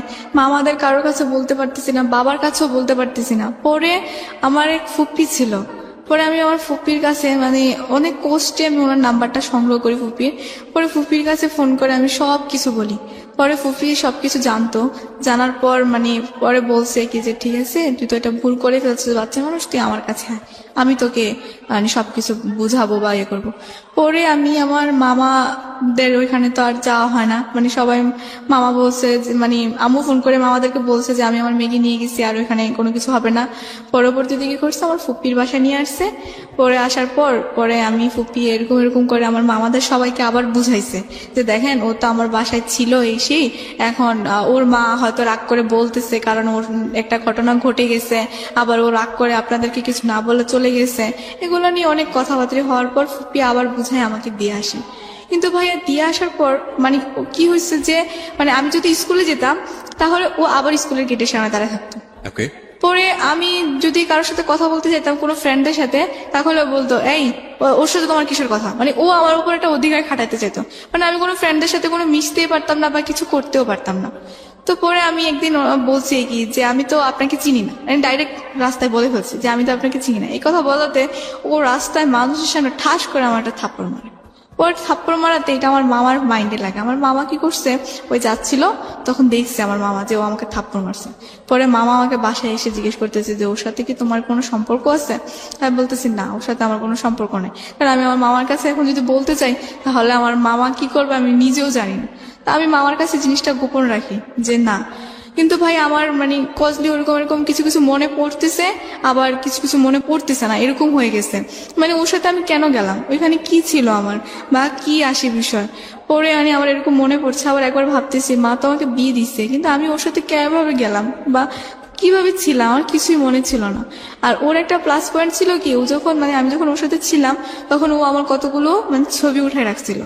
তো ও আমাকে বারবার বলতো যে এগুলো আমি নেটে ছেড়ে দেবো, তুমি যদি আমার সাথে সংসার না করো এগুলো আমি ইন্টারনেটে ছেড়ে দেবো। তারপরে ভাইয়া সে আমাকে মানে বলতো অনেক কথা। তো বলার পরে আমার মানে ফ্রেন্ডেরা মানে আমি এক ফ্রেন্ডের সাথে শেয়ার করছিলাম আর কি। তো পরে বলাতে ও বলতেছে যে দেখ তোর তো মানে এগুলো আর কি করবি, যা হওয়ার হয়ে গেছে, এখন যেহেতু তুই মানে তোদের বিয়ে হয়ে গেছে তুই ছেলেটাকে মেনে নে তোর হাজবেন্ড হিসাবে। তা বলতেছে আমি তোকে মেনে নিতে পারতেছি না, আমি ওকে কিভাবে মেনে নেবো। পরে ও বলতেছে ঠিক আছে তুই দেখ, ছেলেটা একটা মানুষ, ছবিতে দেখোস না যে খারাপ কিভাবে মস্তান থাকে, নায়ক পরে নায়িকার প্রেমে পড়ে ভালো হয়ে যায়, দেখবি ও আস্তে আস্তে মানে তোকে যদি এতই ভালোবাসে আস্তে আস্তে ভালো হয়ে যাবে, একটু ভালোবাসা দিয়ে হয়ে যাবে। তো পরে আমি ওর কথা শুনে তাই আমি ভাবলাম যে হয়তো সত্যি এরকম হবে। তো হওয়ার পর মানে আমি ওর কথা রাজি হলাম। তো আমি ওকে বললাম যে ঠিক আছে, তুমি যদি আমি তোমার সাথে সংসার করব, সবকিছু করব, কিন্তু আমার শর্ত হচ্ছে একটা, যে তুমি স্মোক করতে পারবে না আর কোনো ধরনের অন্যায় কাজ করতে পারবে না। তুমি যদি কষ্ট করে রিক্সাও চালাও তাতে আমি খুশি। ওই সময়টাতে কি হচ্ছিল, মানে ফ্যামিলি মেম্বাররা কি জানতো যে তুমি ওর সঙ্গে সংসার করছো বা ওখান থেকে তুমি চলে এসছো, এরকম কোনো কিছু? না না না, ফ্যামিলি মেম্বাররা মানে আমার মামারা কিন্তু জানতো না, মানে এখনো পর্যন্ত আমার মামারা জানে না। আমি মানে যতবার ওই সময়টা থেকে আপনি ওর সঙ্গে থাকছেন, মানে নাকি আলাদা ভাবেই আছেন? আলাদাভাবে আছি, কিন্তু কোথায় আছেন আপনি? আমি আমার নানুর বাসায় আছি, মানে কিন্তু প্রথমবার তো নিয়ে গেল, তারপরে আবার ওখান থেকে চলে আসলেন বিকজ অফ অত্যাচার করতো সে কারণে, এরপরে আবার সে কনভিন্স করার চেষ্টা করছে। ওকে, তো এই 1 মাস থেকে আপনি যখন বাড়িতে ফিরলেন, লোকজন আপনাকে জিজ্ঞেস করলো না যে আপনি কোথায় ছিলেন? মামা, ওই যে আমার মা বললো যে আমার ফুপ্পির বাসায়, ফুপ্পি আবার বললো যে ও আমার বাসায় ছিল। সামহাও এটাকে মানে যে কোনো ভাবে ওকে থামাচাপা দিয়েছে। হ্যাঁ হ্যাঁ, ধামাচাপা দিয়েছে। তারপরে যখন মানে ওর প্রতি মানে আমি এটা কেমন যেন একটু মানে দুর্বল হতে শুরু করলাম। তো তারপরে আমি ওর জন্য বাসা থেকে চলে যাই। পরে চলে যাওয়ার পরে বাসা থেকে চলে যাওয়া বলতে মানে ওর সাথে চলে যাই। ওর কোথায় থাকতেন ওই সময়? নানুর বাসায় থাকতাম। নানুর বাসা ছাড়া তো না আমার, না, ওর সাথে কি কোথায় থাকতেন? ওর সাথে থাকতাম ওর কোনো কাজিনের বাসায় বা ওর কোনো ফ্রেন্ডের বাসায়, এরকম করে মানে থাকতাম। ও আমাকে বলতো যে হ্যাঁ ও বাসা করে নিবে বা এরকম করবে, এরকম করে বলতে বলতে মানে আমাকে নিয়ে যেত। বলতো যে কয়েকদিন আমার একজনের বাসায় থাকো, তারপরে আস্তে আস্তে মানে আমরা একটা বাসা নিব, এই করবো সে করবো। তো ও এরকম করে আমাকে বলতো, পরে বলতো। তো তারপরে আমি গেলাম ওর এক কাজিনের বাসায় গেলাম প্রথমে। তো যাওয়াতে তারপরে মানে ওইখানে আছি কয়েকদিন, ভালোই আছি। ও মানে আর আমার সামনে কোনো স্মোক করতে দেখতাম না বা ভালোই চলতেছিল। তো তারপরে আমি ভাবলাম যে হয়তো ও আস্তে আস্তে ভালো হয়ে যাচ্ছে। পরে ভালো হয়ে যাচ্ছে, একদিন মানে আমি দেখি কি ও মানে একটা মেয়ের সাথে কথা বলতেছে। আরেকটি বিরতির সময়। তো পরে ওকে দেখতেছি যে একটা কার সাথে মানে মেয়ে বয়ে যে কথা বলতেছে। ওকে, তো পরবর্তীতে আমি ওর কাছে গিয়ে দাঁড়িয়েছিলাম। তো পরে মানে ওর কথাবার্তা বুঝলাম যে ওর বোনের সাথেও কথা বলতেছে, মানে যে আমার ফ্রেন্ড ছিল। পরে ভাইয়া দেখলাম যে ওর বোন ওকে উপদেশ দিয়ে দিচ্ছে, মানে আমার সাথে কোথায় যাবে বা কি করবে না করবে। আর ওদের কথাবার্তাগুলো আমি আড়াল থেকে শুনতে পাই। আর ওদের মূলত মানে প্ল্যানই হচ্ছে যে মানে আমাকে বিয়ে করলে তো ও মানে আমার মার যা সম্পত্তি আছে মানে যেটাই আছে ওইটা মানে ও পাবে, ওকে ওর বোন ওই বুদ্ধিটা দিচ্ছে। পরে ও বলতেছে যে ওর মা তো অনেক রাগী বা এরকম টাইপের, বা উনি কি দিবে বা এরকম রাজি হবে। পরে মানে ও আমাকে নিয়ে মানে আমার উপর যত টর্চার করলে যেন আমার মাকে বলে, পরে আমার মা তো আমার প্রতি দুর্বল হয়ে যাবে। তারপর মানে ও এরকম কিছু বলতেছে বা ওকে বিদেশ পাঠানোর জন্য, যাতে আমার মাকে বলে টাকা পয়সা কিছু দেওয়ার জন্য। ওকে, তো এরকম কিছু বলতেছে। পরে বলার পরে আমি এগুলো আড়াল থেকে শুনতে পাই। তো পরে আমি ওকে জিজ্ঞেস করলাম যে তুমি কি আসলে সত্যি আমাকে ভালোবাসো না আমার মায়ের টাকাকে ভালোবাসো? পরে ও বলতেছে কেন হঠাৎ এই প্রশ্ন? আমি বলতেছি না, সত্যি করে বলো, তোমার যদি টাকার প্রয়োজন লাগে তাহলে বলো, আর এরকম তো কোনো মানি হয় না। পরে ওই দিন ও আমাকে অনেক মারে, মানে ওদের বাসায়, ওর ওই কাজিনের বাসায় আমাকে অনেক মারে। ওকে, পরে মারার পর আমি কিছু বলি না, যেহেতু এবার আমি নিজের স্বেচ্ছায় চলে আসছি। এখন আর আমি কি বলবো, কাউকে বলার মতো তো কিছু নাই। জি। পরে আমি আবার আমার মাকে ফোন দিই। পরে ফোন দেওয়াতে আমার মা আমার সাথে অনেক একটু রাগারাগি করার পরে এখন কি করবো। পরে ও বলতেছে যে আপনার মেয়েকে এসে আপনি নিয়ে যান, এরকম মেয়ে আমার মানে লাগবে না। পরে ও আমার মায়ের কাছে অনেক কথা বলে। পরে বলার পর এখন আমার মা কি করছে, আমাকে আবার মানে আমার মায়ের কাছে এবার মানে বলছে কি যে আমার মায়ের কাছে আমি গেছি। তো যাওয়ার পরে আমার মা আবার আমার মামাদেরকে মানে হাতে পায়ে রিকোয়েস্ট করে এবার লাস্ট বারের মতো আমাকে দিয়ে আসে। তো দিয়ে আসার পর তখন আমি মানে প্রায় টেস্ট দেব 10-এ। তো পরে কি হয়েছে, তো আমার টেস্ট পরীক্ষা গেল। তো যাওয়াতে টেস্ট পরীক্ষা তো তেমন একটা ভালো রেজাল্ট হলো না, কারণ আমি তো পড়িয়ে নাই মোট কথা টেস্টের আগে। তো তারপরে টেস্ট পরীক্ষা দিলাম। তো দেওয়ার পরে এখানে স্যাররা অনেক মন মানে খারাপ করছে যে আমি কেন রেজাল্ট খারাপ করলাম। তারপরে এরকম করাতে তারপরে আমি আবার মনোযোগ দিয়ে পড়াশোনা করি। তো ও কি করছে, এরকম টেস্টের পরে আমার যখন পরীক্ষা চলে আসছে, এসএসসি পরীক্ষা, তখন ও আসছে, এসে আবার বলতেছে যে আমাকে এবারের মতো ক্ষমা করে দাও, বা স্কুলে অনেক কিছু আমার ফ্রেন্ডদের কাছে অনেক কথা বলে যে তোমার ফ্রেন্ডকে বলো, যে মানে যে ফ্রেন্ডটা সবকিছু জানতো আমি আবার ওকে বলে দিচ্ছিলাম যে জানো আমি সুমার কাছে সবকিছু বলছি হি। তো ওই সুমার কাছে প্রতিদিন ডিস্টার্ব করতো যে তোমার ফ্রেন্ডকে বলো আমার ভুল হয়ে গেছে, মানুষ ভুল করে না, অনেক রিকোয়েস্ট করতো। ভাইয়া মানে ওকে আমি পরবর্তীতে মানে আমার ফ্রেন্ড আমাকে বোঝাচ্ছে হয়তো ও ভুল করে ফেলছে, বা এখন আসলে ও বলতেছে যে আমি আসলে খুবই অন্ধ হয়ে গেছি না, আমি সেই অনেক কিছু বলার পর তারপর ওকে আমি আবার লাস্ট চান্স দিই। আমার বলছি যে আমার পরীক্ষাটা যাক, তারপর আমি দেখি। আমি যেটা বুঝতে পারছি যে একবার family mistake, right? Second time আপনি যখন গেলেন তখন ফ্যামিলি মোটামুটি ওর কাছ থেকে আপনার মাও ওকে সাপোর্ট করছে না, তখন আপনার মিস্টেক। থার্ড টাইমে যখন আপনি যাচ্ছেন ওর সাথে তখন এটা পুরোপুরি আপনার মিস্টেক, কজ ততদিনে আপনার ফ্যামিলি ওর কাছ থেকে মোটামুটি সরিয়ে আনার জন্য প্রিপেয়ার ছিল। ডিভোর্স দিচ্ছিলেন না কেন, লোকটা যদি এত খারাপ? ভাইয়া ডিভোর্স দেবো, ডিভোর্স দেওয়ার মতো তো আমাকে কেউ একজন আমার পাশে থাকতে হবে। আমার পাশে থাকতে হবে মানে আমি কিভাবে ডিভোর্স দেবো, আইনের বা আমি তো ওরকম কিছু। আপনার মার প্ল্যানটা কি ছিল আমাকে এটা একটু পরিষ্কার করেন। আপনার মা ওকে বিয়ে দিয়ে রেখেছে বাট আপনার ওখানে থাকতে দিচ্ছে না, আবার আপনি গেলে সেখানে কেউ জানলে বলতেছে কুকুর বাড়িতে থাকা, মানে এটা কি? মানে আমার মা চাচ্ছিল যে ওর থেকে যদি আমি একটু দূরে থাকি আস্তে আস্তে ও আমাকে মানে ভুলে যাবে বা আমার তাহলে বিয়ে দেওয়ার কারণটা কি ছিল? বিয়ে দেওয়ার কারণটা ছিল ওকে একটা দেখানো মানে নাটক, মানে আমার মা যেটা পরে বললো, মানে এখন মানে সেটা আমি বুঝতেছি। আমার মা আমাকে বলছে যে বিয়ে দেওয়াটা নাকি ছিল একটা নাটক, মানে ও যদি বিয়ে না দেয় তাহলে তো অনেকে কথা বলার পরও বিয়ে ভেঙে যায় বা মেয়েকে অন্য জায়গায় বিয়েতে দেয়। তা আমার মা নাকি ওকে বলছিল যে আমার মেয়েকে তো তোমার কাছে বিয়ে দিয়ে দিচ্ছি, তাহলে তো আমার মেয়েকে আর কোথাও বিয়ে দেবো না, তো তুমি যদি বিদেশ চলে যাও, বিদেশ থেকে আসার পর আমার মেয়েরও পড়াশোনা শেষ হবে, তখন তোমার হাতে আমার মেয়েকে উঠাই দিয়ে দেবো। So it was her plan actually, এবং যাতে করে বিয়েটা করে সে দেশের বাইরে চলে যায়। হ্যাঁ, কিন্তু সে সেটা ইমিডিয়েটলি করেনি। না না। আচ্ছা, তো যখন আপনি বারবার ওনার সঙ্গে যাচ্ছিলেন তখন তো আপনি বুঝতে পারছিলেন যেটা উচিত হচ্ছে না, এটা ভুল হচ্ছে। হ্যাঁ, আমি তখন আপনি কেন যাচ্ছিলেন? আপনার পরিবার থেকে খুব বেশি অশান্তি হচ্ছিল আপনার সঙ্গে সেজন্য যাওয়া, নাকি এমন কোনো মোহের মধ্যে ছিলেন বা ওর প্রতি আপনি দুর্বল হয়ে গেছেন একসাথে থাকার কারণে? ভাইয়া ওর প্রতি আমার তেমন একটা দুর্বল ছিল না, তারপরেও মানে ও আমাকে বারবার, আমি চিন্তা করতাম যে ওর কাছে তো আমার কতগুলো ছবি আছে। সেটা তো বিয়ের আগে, বিয়ের পরের ছবিগুলো? বিয়ের পরের ছবিগুলোও তো আছে ওর কাছে। বিয়ের পরের ছবিগুলো কি আপনি দিতেন নাকি ও তুলতো? মানে ঘটনাটা কি ছিল? ঘটনাটা কি ছিল, যখন আমরা একসাথে থাকতাম তখন ধরেন অনেক ছবি উঠানো হতো। হ্যাঁ, হয় আমারও উঠানো হতো বা ও উঠাইতো, একরকম ছবি উঠানো ছিল। তো ওইগুলো আপনারা খুব মিউচুয়ালি করতেন? হ্যাঁ হ্যাঁ, তো আমার তো ফোন ছিল না তখন, ওরই ফোন ছিল, তো ওর ফোনে ধরেন আমাদের দুজনের এগুলো নোট করবেন আপনারা? হ্যাঁ হ্যাঁ, তারপর ধরেন ওর ফোনে আমার মানে ছিল আর কি, মানে ধরেন আমাদের দুজনের ছবি ছিল। তো ও কি করছে, পরবর্তীতে আমাকে বলতো যে মানে আমি যদি ওর সাথে না যেতে চাইতাম তাহলে আমাকে বলতো যে আমি এই ছবিগুলো, তখন তো তোমার মানে জাস্ট অল্প পিক ছিল, এখন তো তোমার আরো একদম ফুল ছবি আছে, এখন তুমি কি করবা, এখন তো তোমার যাওয়ার কোনো পথ নেই। পরবর্তীতে ও এরকম করলে, তো তার জন্য থার্ড টাইম আমি ওকে মানে লাস্ট সুযোগ দিয়েছিলাম আর কি, মানে দেখি ও কি করে। এবার আমি একটু থামাচ্ছি আপনাকে। প্রথম কথা হচ্ছে যে যেই ছেলেটা কয়েকটা ছবি দিয়ে ব্ল্যাকমেইল করার কারণে আপনি তার ঘর সংসার করতে বাধ্য হচ্ছেন, ইমোশনালি বাধ্য হচ্ছেন, ফিজিক্যালি মেন্টালি যত রকমের টর্চার আছে সবকিছু করার পরেও আপনি বাধ্য হচ্ছেন, এবং সেই মানুষটাই আপনি যখন ওর সঙ্গে চলে যাচ্ছেন ইমোশনালি, তখন আপনি ঘরের মধ্যে গেলে বিভিন্ন রকমের ছবি তুলছেন। এইটা একটা পয়েন্ট করার মতো বিষয় প্রিয় শ্রোতা। প্রথম কথা হচ্ছে যে হাজবেন্ড এবং ওয়াইফ একই ঘরের মধ্যে থাকা অবস্থায় কি করছে না করছে সেটা তাদের একেবারেই ব্যক্তিগত বিষয়, কিন্তু যদি প্রেক্ষাপটটা এরকম হয় যে বিয়েই করা হয়েছে ছবি তুলে ব্ল্যাকমেইল করে, বিয়েটাই করা হয়েছে যে এইরকম নুড ছবি দেখিয়ে, যেগুলো কোনো না কোনোভাবে তার বাবা মায়ের ইজ্জতে বা সামাজিক সম্মানে আঘাত করতে পারে, সেক্ষেত্রে আপনার কি উচিত ছিল না যে পরবর্তীতে যে ছেলেটার সঙ্গে আপনার সংসার আদৌ হবে কি হবে না সেরকম কোনো গ্যারান্টি নাই, যে ছেলেটা আপনার উপর টর্চার করছে, তারপর আপনি ওর কাছে গিয়ে এই ছবিগুলো তুলছেন, আপনার তো সচেতন হওয়া উচিত ছিল। ভাইয়া আমি যখন এই ছবিগুলো মানে আমি যখন ওর সাথে সেকেন্ড টাইম চলে যাই, তখন ও আমাকে বলছিল কি মানে যে আমার তো তোমার সব ছবি ডিলিট করে দিছি, তোমার কোনো ছবি তো আমার কাছে নাই, দেখো আমি আগের থেকে, ওই যে বললাম না যে ও ভালো হওয়ার জন্য মানে ট্রাই করছিলাম, আমি ওকে বলছিলাম যে ও ড্রিঙ্কস করবে না আর মানে এরকম সবকিছু। প্রথম কথা হচ্ছে ও কিন্তু একটা অ্যাকিউজ তার করানোর চেষ্টা করছে, বাট এটা ভুল, এটা বড় রকমের ভুল, এবং ভুল থেকে অনেক বড় রকমের অপরাধ।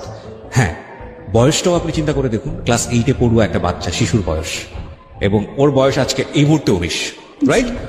তখন আপনি চিন্তা করে দেখেন 13-14 বছর বয়স, এবং 13-19 বছরের ছেলেমেয়েরাই তো বলা যেত কিশোর কিশোরী বলা চলে, তারাই অনেক বড় ধরনের ভুল করে, আর সেক্ষেত্রে 13-14 বছর পড়ুয়া একটা কিশোর কিশোরী তাদের ভুল করানো তো আরো স্বাভাবিক, এবং ইমোশনালি ব্ল্যাকমেইল করা। আমি এই কথাগুলো এই কারণে বলছি যে ইদানিং আমাদের ভার্চুয়াল জগতে এই ছবি যেই পরিমাণ আমরা আদান প্রদান করি, বিশেষ করে পার্সোনাল ছবিগুলো, এগুলো অনেক সময় জীবনে অনেক বড় ধরনের বিপদ ডেকে নিয়ে আসতে পারে। কোনো মানুষ যদি এটা নিয়ে আপনাকে ব্ল্যাকমেইল করতে চায় সামাজিক সম্মানের জায়গাটা থেকে, আমরা অহরহ এই ধরনের ঘটনা চোখে পড়ছে আমাদের, এবং এগুলো এক ধরনের ভাইরাল হয়ে গিয়েছে আমাদের এই প্রবলেমগুলা। সরকার যথোপযুক্ত আইন করেছে, নিয়ম করেছে, এবং এটা এক ধরনের বড় রকমের সাইবার ক্রাইম। এটা আইন করার পরে কিছুটা কমেছে, নইলে একেবারে সেলিব্রিটি থেকে শুরু করে বড় বড় সেলিব্রিটি থেকে শুরু করে সাধারণ মানুষ কেউই এই ধরনের মানে ভিকটিম হওয়ার বাইরে না, ঠিক আছে? কিন্তু এটা একটা জীবনকে কতখানি বিপদগামী করে তুলতে পারে এই ভুলগুলো, এই অপরাধগুলো, সেই উদাহরণটা আজকের সিক্রেটস। বলেন। তারপরে ভাইয়া ধরেন হুমকি দিত যে না ছবিগুলো পাবলিশ করে দিবে, হ্যাঁ হ্যাঁ ও তো তখন কেন বলতো। ভয় পাইতেন? তো তখন তো আপনার হাজবেন্ড, ভয় পাওয়ার কি আছে? না ও তো বলতো যে আমি এই ছবিগুলো পাবলিশ করে দেবো, আর কি বলতো যে মানে যে বিভিন্ন নাম্বার দিয়ে দে না, হ্যাঁ, তো বলতো যে ও আমার ফ্যামিলির নাম্বার দিয়ে দেবে ছবিগুলোর সাথে? হ্যাঁ, ছবিগুলোর সাথে, যে এই নাম্বারে ফোন দিলে ইমো পাবা, বা এই নাম্বারে ফোন করলে সুন্দর মেয়ে পাবা, তোমার নাম দিয়ে দেবো, তোমার নাম সব পাবা। Okay. বলতেছে, বা ও বলতেছে যে তোমার ভালো ছবিও দিয়ে দেবো। এবং আপনারা দেখবেন যে ইউটিউবে এরকম অসংখ্য ভিডিও পাওয়া যায় যেখানে একটা মেয়ের ছবি দিয়ে এবং নাম্বার দিয়ে এই ধরনের ঘটনা কিন্তু অসংখ্য আসে, এবং এগুলো এক ধরনের সামাজিক ব্যাধি। যেই আইডি থেকে, যেই ধরনের ইয়ে থেকে এটা আপলোড করা হয়, আমার মনে হয় যে তাদের এগেনস্টে সরকারের ব্যবস্থা নেওয়া উচিত। বলেন, এগুলো পাবেন আপনারা ইউটিউবে গেলে খোঁজ করলেই পাবেন, দেখবেন যে বিভিন্ন মেয়েদের ছবি, এবং এটা ঠিক আসলেই ওনার ছবি কিনা, বা এটা টেম্পার করা হয়েছে কিনা, বা ফটোশপে কাজ করা হয়েছে কিনা, এবং ওইভাবে নাম্বার দিয়ে দেওয়া হয় যে ওনার সঙ্গে যোগাযোগ করেন, বাড়ি অমুকতলা। এটা শুধুমাত্র রিভেঞ্জ নেবার কারণে, প্রতিশোধ নেবার কারণে, জিঘাংসার কারণে যে হুমকিটা ও পেয়েছে। পরবর্তীতে তখন মানে আমি ভাবলাম যে ঠিক আছে, ও যখন আমার কাছে মানে কি বলবো ভাইয়া, ওই সময় ও একদিন আমার পায়ে পর্যন্ত এসে ধরছে যে আমাকে এবার লাস্ট চান্স দাও, আমি মানে ভালো হয়ে যাব। এটা থার্ড টাইমের পরে? থার্ড টাইমে, মানে যখন লাস্ট বার, তৃতীয়বার। হ্যাঁ, তখন আবার আমি বললাম যে একটা মানুষ আমার পায়ে এসে ধরলো, মানে নিশ্চয়ই সে হয়তো তখন ভুল করেছে, মানুষ মাত্র তো ভুল করে, আর ও এখন নিশ্চয়ই ভালো হয়ে যাবে, ওকে আমি এটা লাস্টে চান্স দিই। কিন্তু এইবার ভাইয়া মানে আমার মামার আমার প্রতি এত খুব হয়েছিল যে মানে আমি 2-1 দিন পর পর না বলে মার কাছে চলে যাই, বা এটা কি হয়তো মামারা বুঝতে পারে নাই, অবশ্যই বুঝতে পারছে, আর মামি তো আছেই ধরেন বাসায়, তো ওরা তো একটু বলবেই। তো পরবর্তীতে মামারা এটা মানে বোঝার বাকি নেই, তারপর মানে কিছু বলে নাই কি তখন আমাকে। তো আমি যখন চলে যাই তখন গিয়ে দেখি মানে সে আগের মতোই, মানে 1-2 দিন ভালো থাকে, তারপর আবার সেই হয়ে যায়। তো তখন আমি ওকে বললাম যে মানে আমার এরকম মানে আমার কি অপরাধ যে আমাকে 2 দিন পর পর এইভাবে আনার পর। তখন ও আমাকে ডাইরেক্ট বলে যে তোর মাকে বল আমাকে বিদেশ পাঠাইতে, আর না হলে তুই এখান থেকে মানে আর জীবিত ফিরে যেতে পারবি না। ওকে, মানে এবার হলো অর্থের দিকে হাত বাড়িয়েছে। জি, এবার ও ডাইরেক্ট বলে ফেলছে। পরে আমি বলছি যে এটা কোন ধরনের কথা, যে আমার মা তোমাকে বিদেশ পাঠাবে, এটা কি কোনো কাগজে কলমে লেখা ছিল না, মানে কোথাও ইয়ে করা চুক্তিবদ্ধ ছিল? পরে ও বলতেছে যে না, তোরকে বিয়ে করাতে আমার কি পাইছি আমি বলতেছি আমার মা তো তোমাকে তোমার গলায় ঝুলাই দেয় না, আমাকে তুমি নিজে ইচ্ছাকৃত ভাবে আমাকে বিয়ে করতে চাইছো। মানে তখন ওর সাথে আমি এক পর্যায়ে তর্ক করতে শুরু করি। পরে তখন তো একটু বুঝি, যেহেতু এসএসসি পরীক্ষা দিচ্ছি। পরে ওকে আমি বলতেছি যে আমার মা তো তোমার ইচ্ছে করে গলা ঝুলাই দেয় মানে না। বিয়ের প্রায় 2 বছর হয়ে গেছে তখন। হ্যাঁ, এই অন এন্ড অফ, কখনো থাকছেন কখনো চলে আসছেন ওখান থেকে। ফার্স্ট টাইম বুঝালেন আপনি কুকুর বাসায় আছেন, সেকেন্ড টাইম আপনি কি বুঝালেন? সেকেন্ড টাইম বুঝলাম মার কাছে চলে গেছি। থার্ড টাইম তখন তো ধরেন আমি যখন বাসায় আর মামাদের বাসায় যাওয়া হয়নি, কারণ আমার তো তখন পরীক্ষা- আপনি কোথায় চলে গেছেন? তখন একদম মানে ওর থেকে চলে আসার পর সেপারেট হয়ে আমি ঢাকায় চলে আসি, এখানে ওকে, ইন্টারভিউ। আমরা স্টেপ বাই স্টেপ যাই। হ্যাঁ, তারপরে পরবর্তীতে কি করছে মানে ওর সাথে তখন আমার মানে কি তুমুল ঝগড়া হয়। ঝগড়া হওয়ার পর ও আমাকে অনেক মারে, মানে মারার মানে এমন মায়ের মারে মানে আমি আবার ওই যে আমার মা আর মামারা যেখানে মারছিল সেন্সলেস হয়ে গেছে ওরকম হয়ে যায়। পরবর্তীতে তখন ওর ফ্রেন্ডের বাসায় ছিলাম। তো পরে ওর ফ্রেন্ড কি করছে আমাকে হসপিটালে নিয়ে ভর্তি করানোর পর মানে আমি ওইখানে হসপিটাল থেকে পরে আমি আমার মানে ঢাকায় যে আন্টি, ওই আন্টিকে ফোন দিই যে আন্টি এরকম এরকম আমি তো হসপিটালে, আমাকে এসে নিয়ে যান। বলতেছিস তোর কি হয়েছে? বলতেছে আমি পরে বলবো যে আমার কি হয়েছে, আমাকে এসে নিয়ে যান। পরে উনি নিয়ে গেছে, নিয়ে যাওয়ার পর আমি বলছি যে এরকম এরকম আসলে আমি তো মানে আমার ফ্রেন্ডের বাসায় গেছিলাম, মানে আন্টিকেও আমি সত্যি কথাটা বলি নাই, কারণ আমার মনে একটাই মানে আমি বুঝি নাই যে আমার মা কি তখন রাগ করে বলছিল না কিসের কারণে বলছে। মানে আমার মাকে আমি যদি ওর কথা বলতে যেতাম তাহলে আমার মা অনেক বকতো। তো বাট এখন তো আমি আমার মাকে আর বলতেও পারবো না, কারণ আমার মা তো একবার নিষেধ করছে যে ওর কাছে আর যাবা না। এখন আমি গেছি, আবার ও আমার মাকে ফোন করে অনেক হুমকি দিছে যে টাকা পয়সা না দিলে আপনার মেয়েকে এই করবো সেই করবো। তারপরেও যখন আমার মা মানে একটু নরম হয় নাই, আমার মা তো আমার প্রতি অনেক রাগ। এখন আমি কি করব?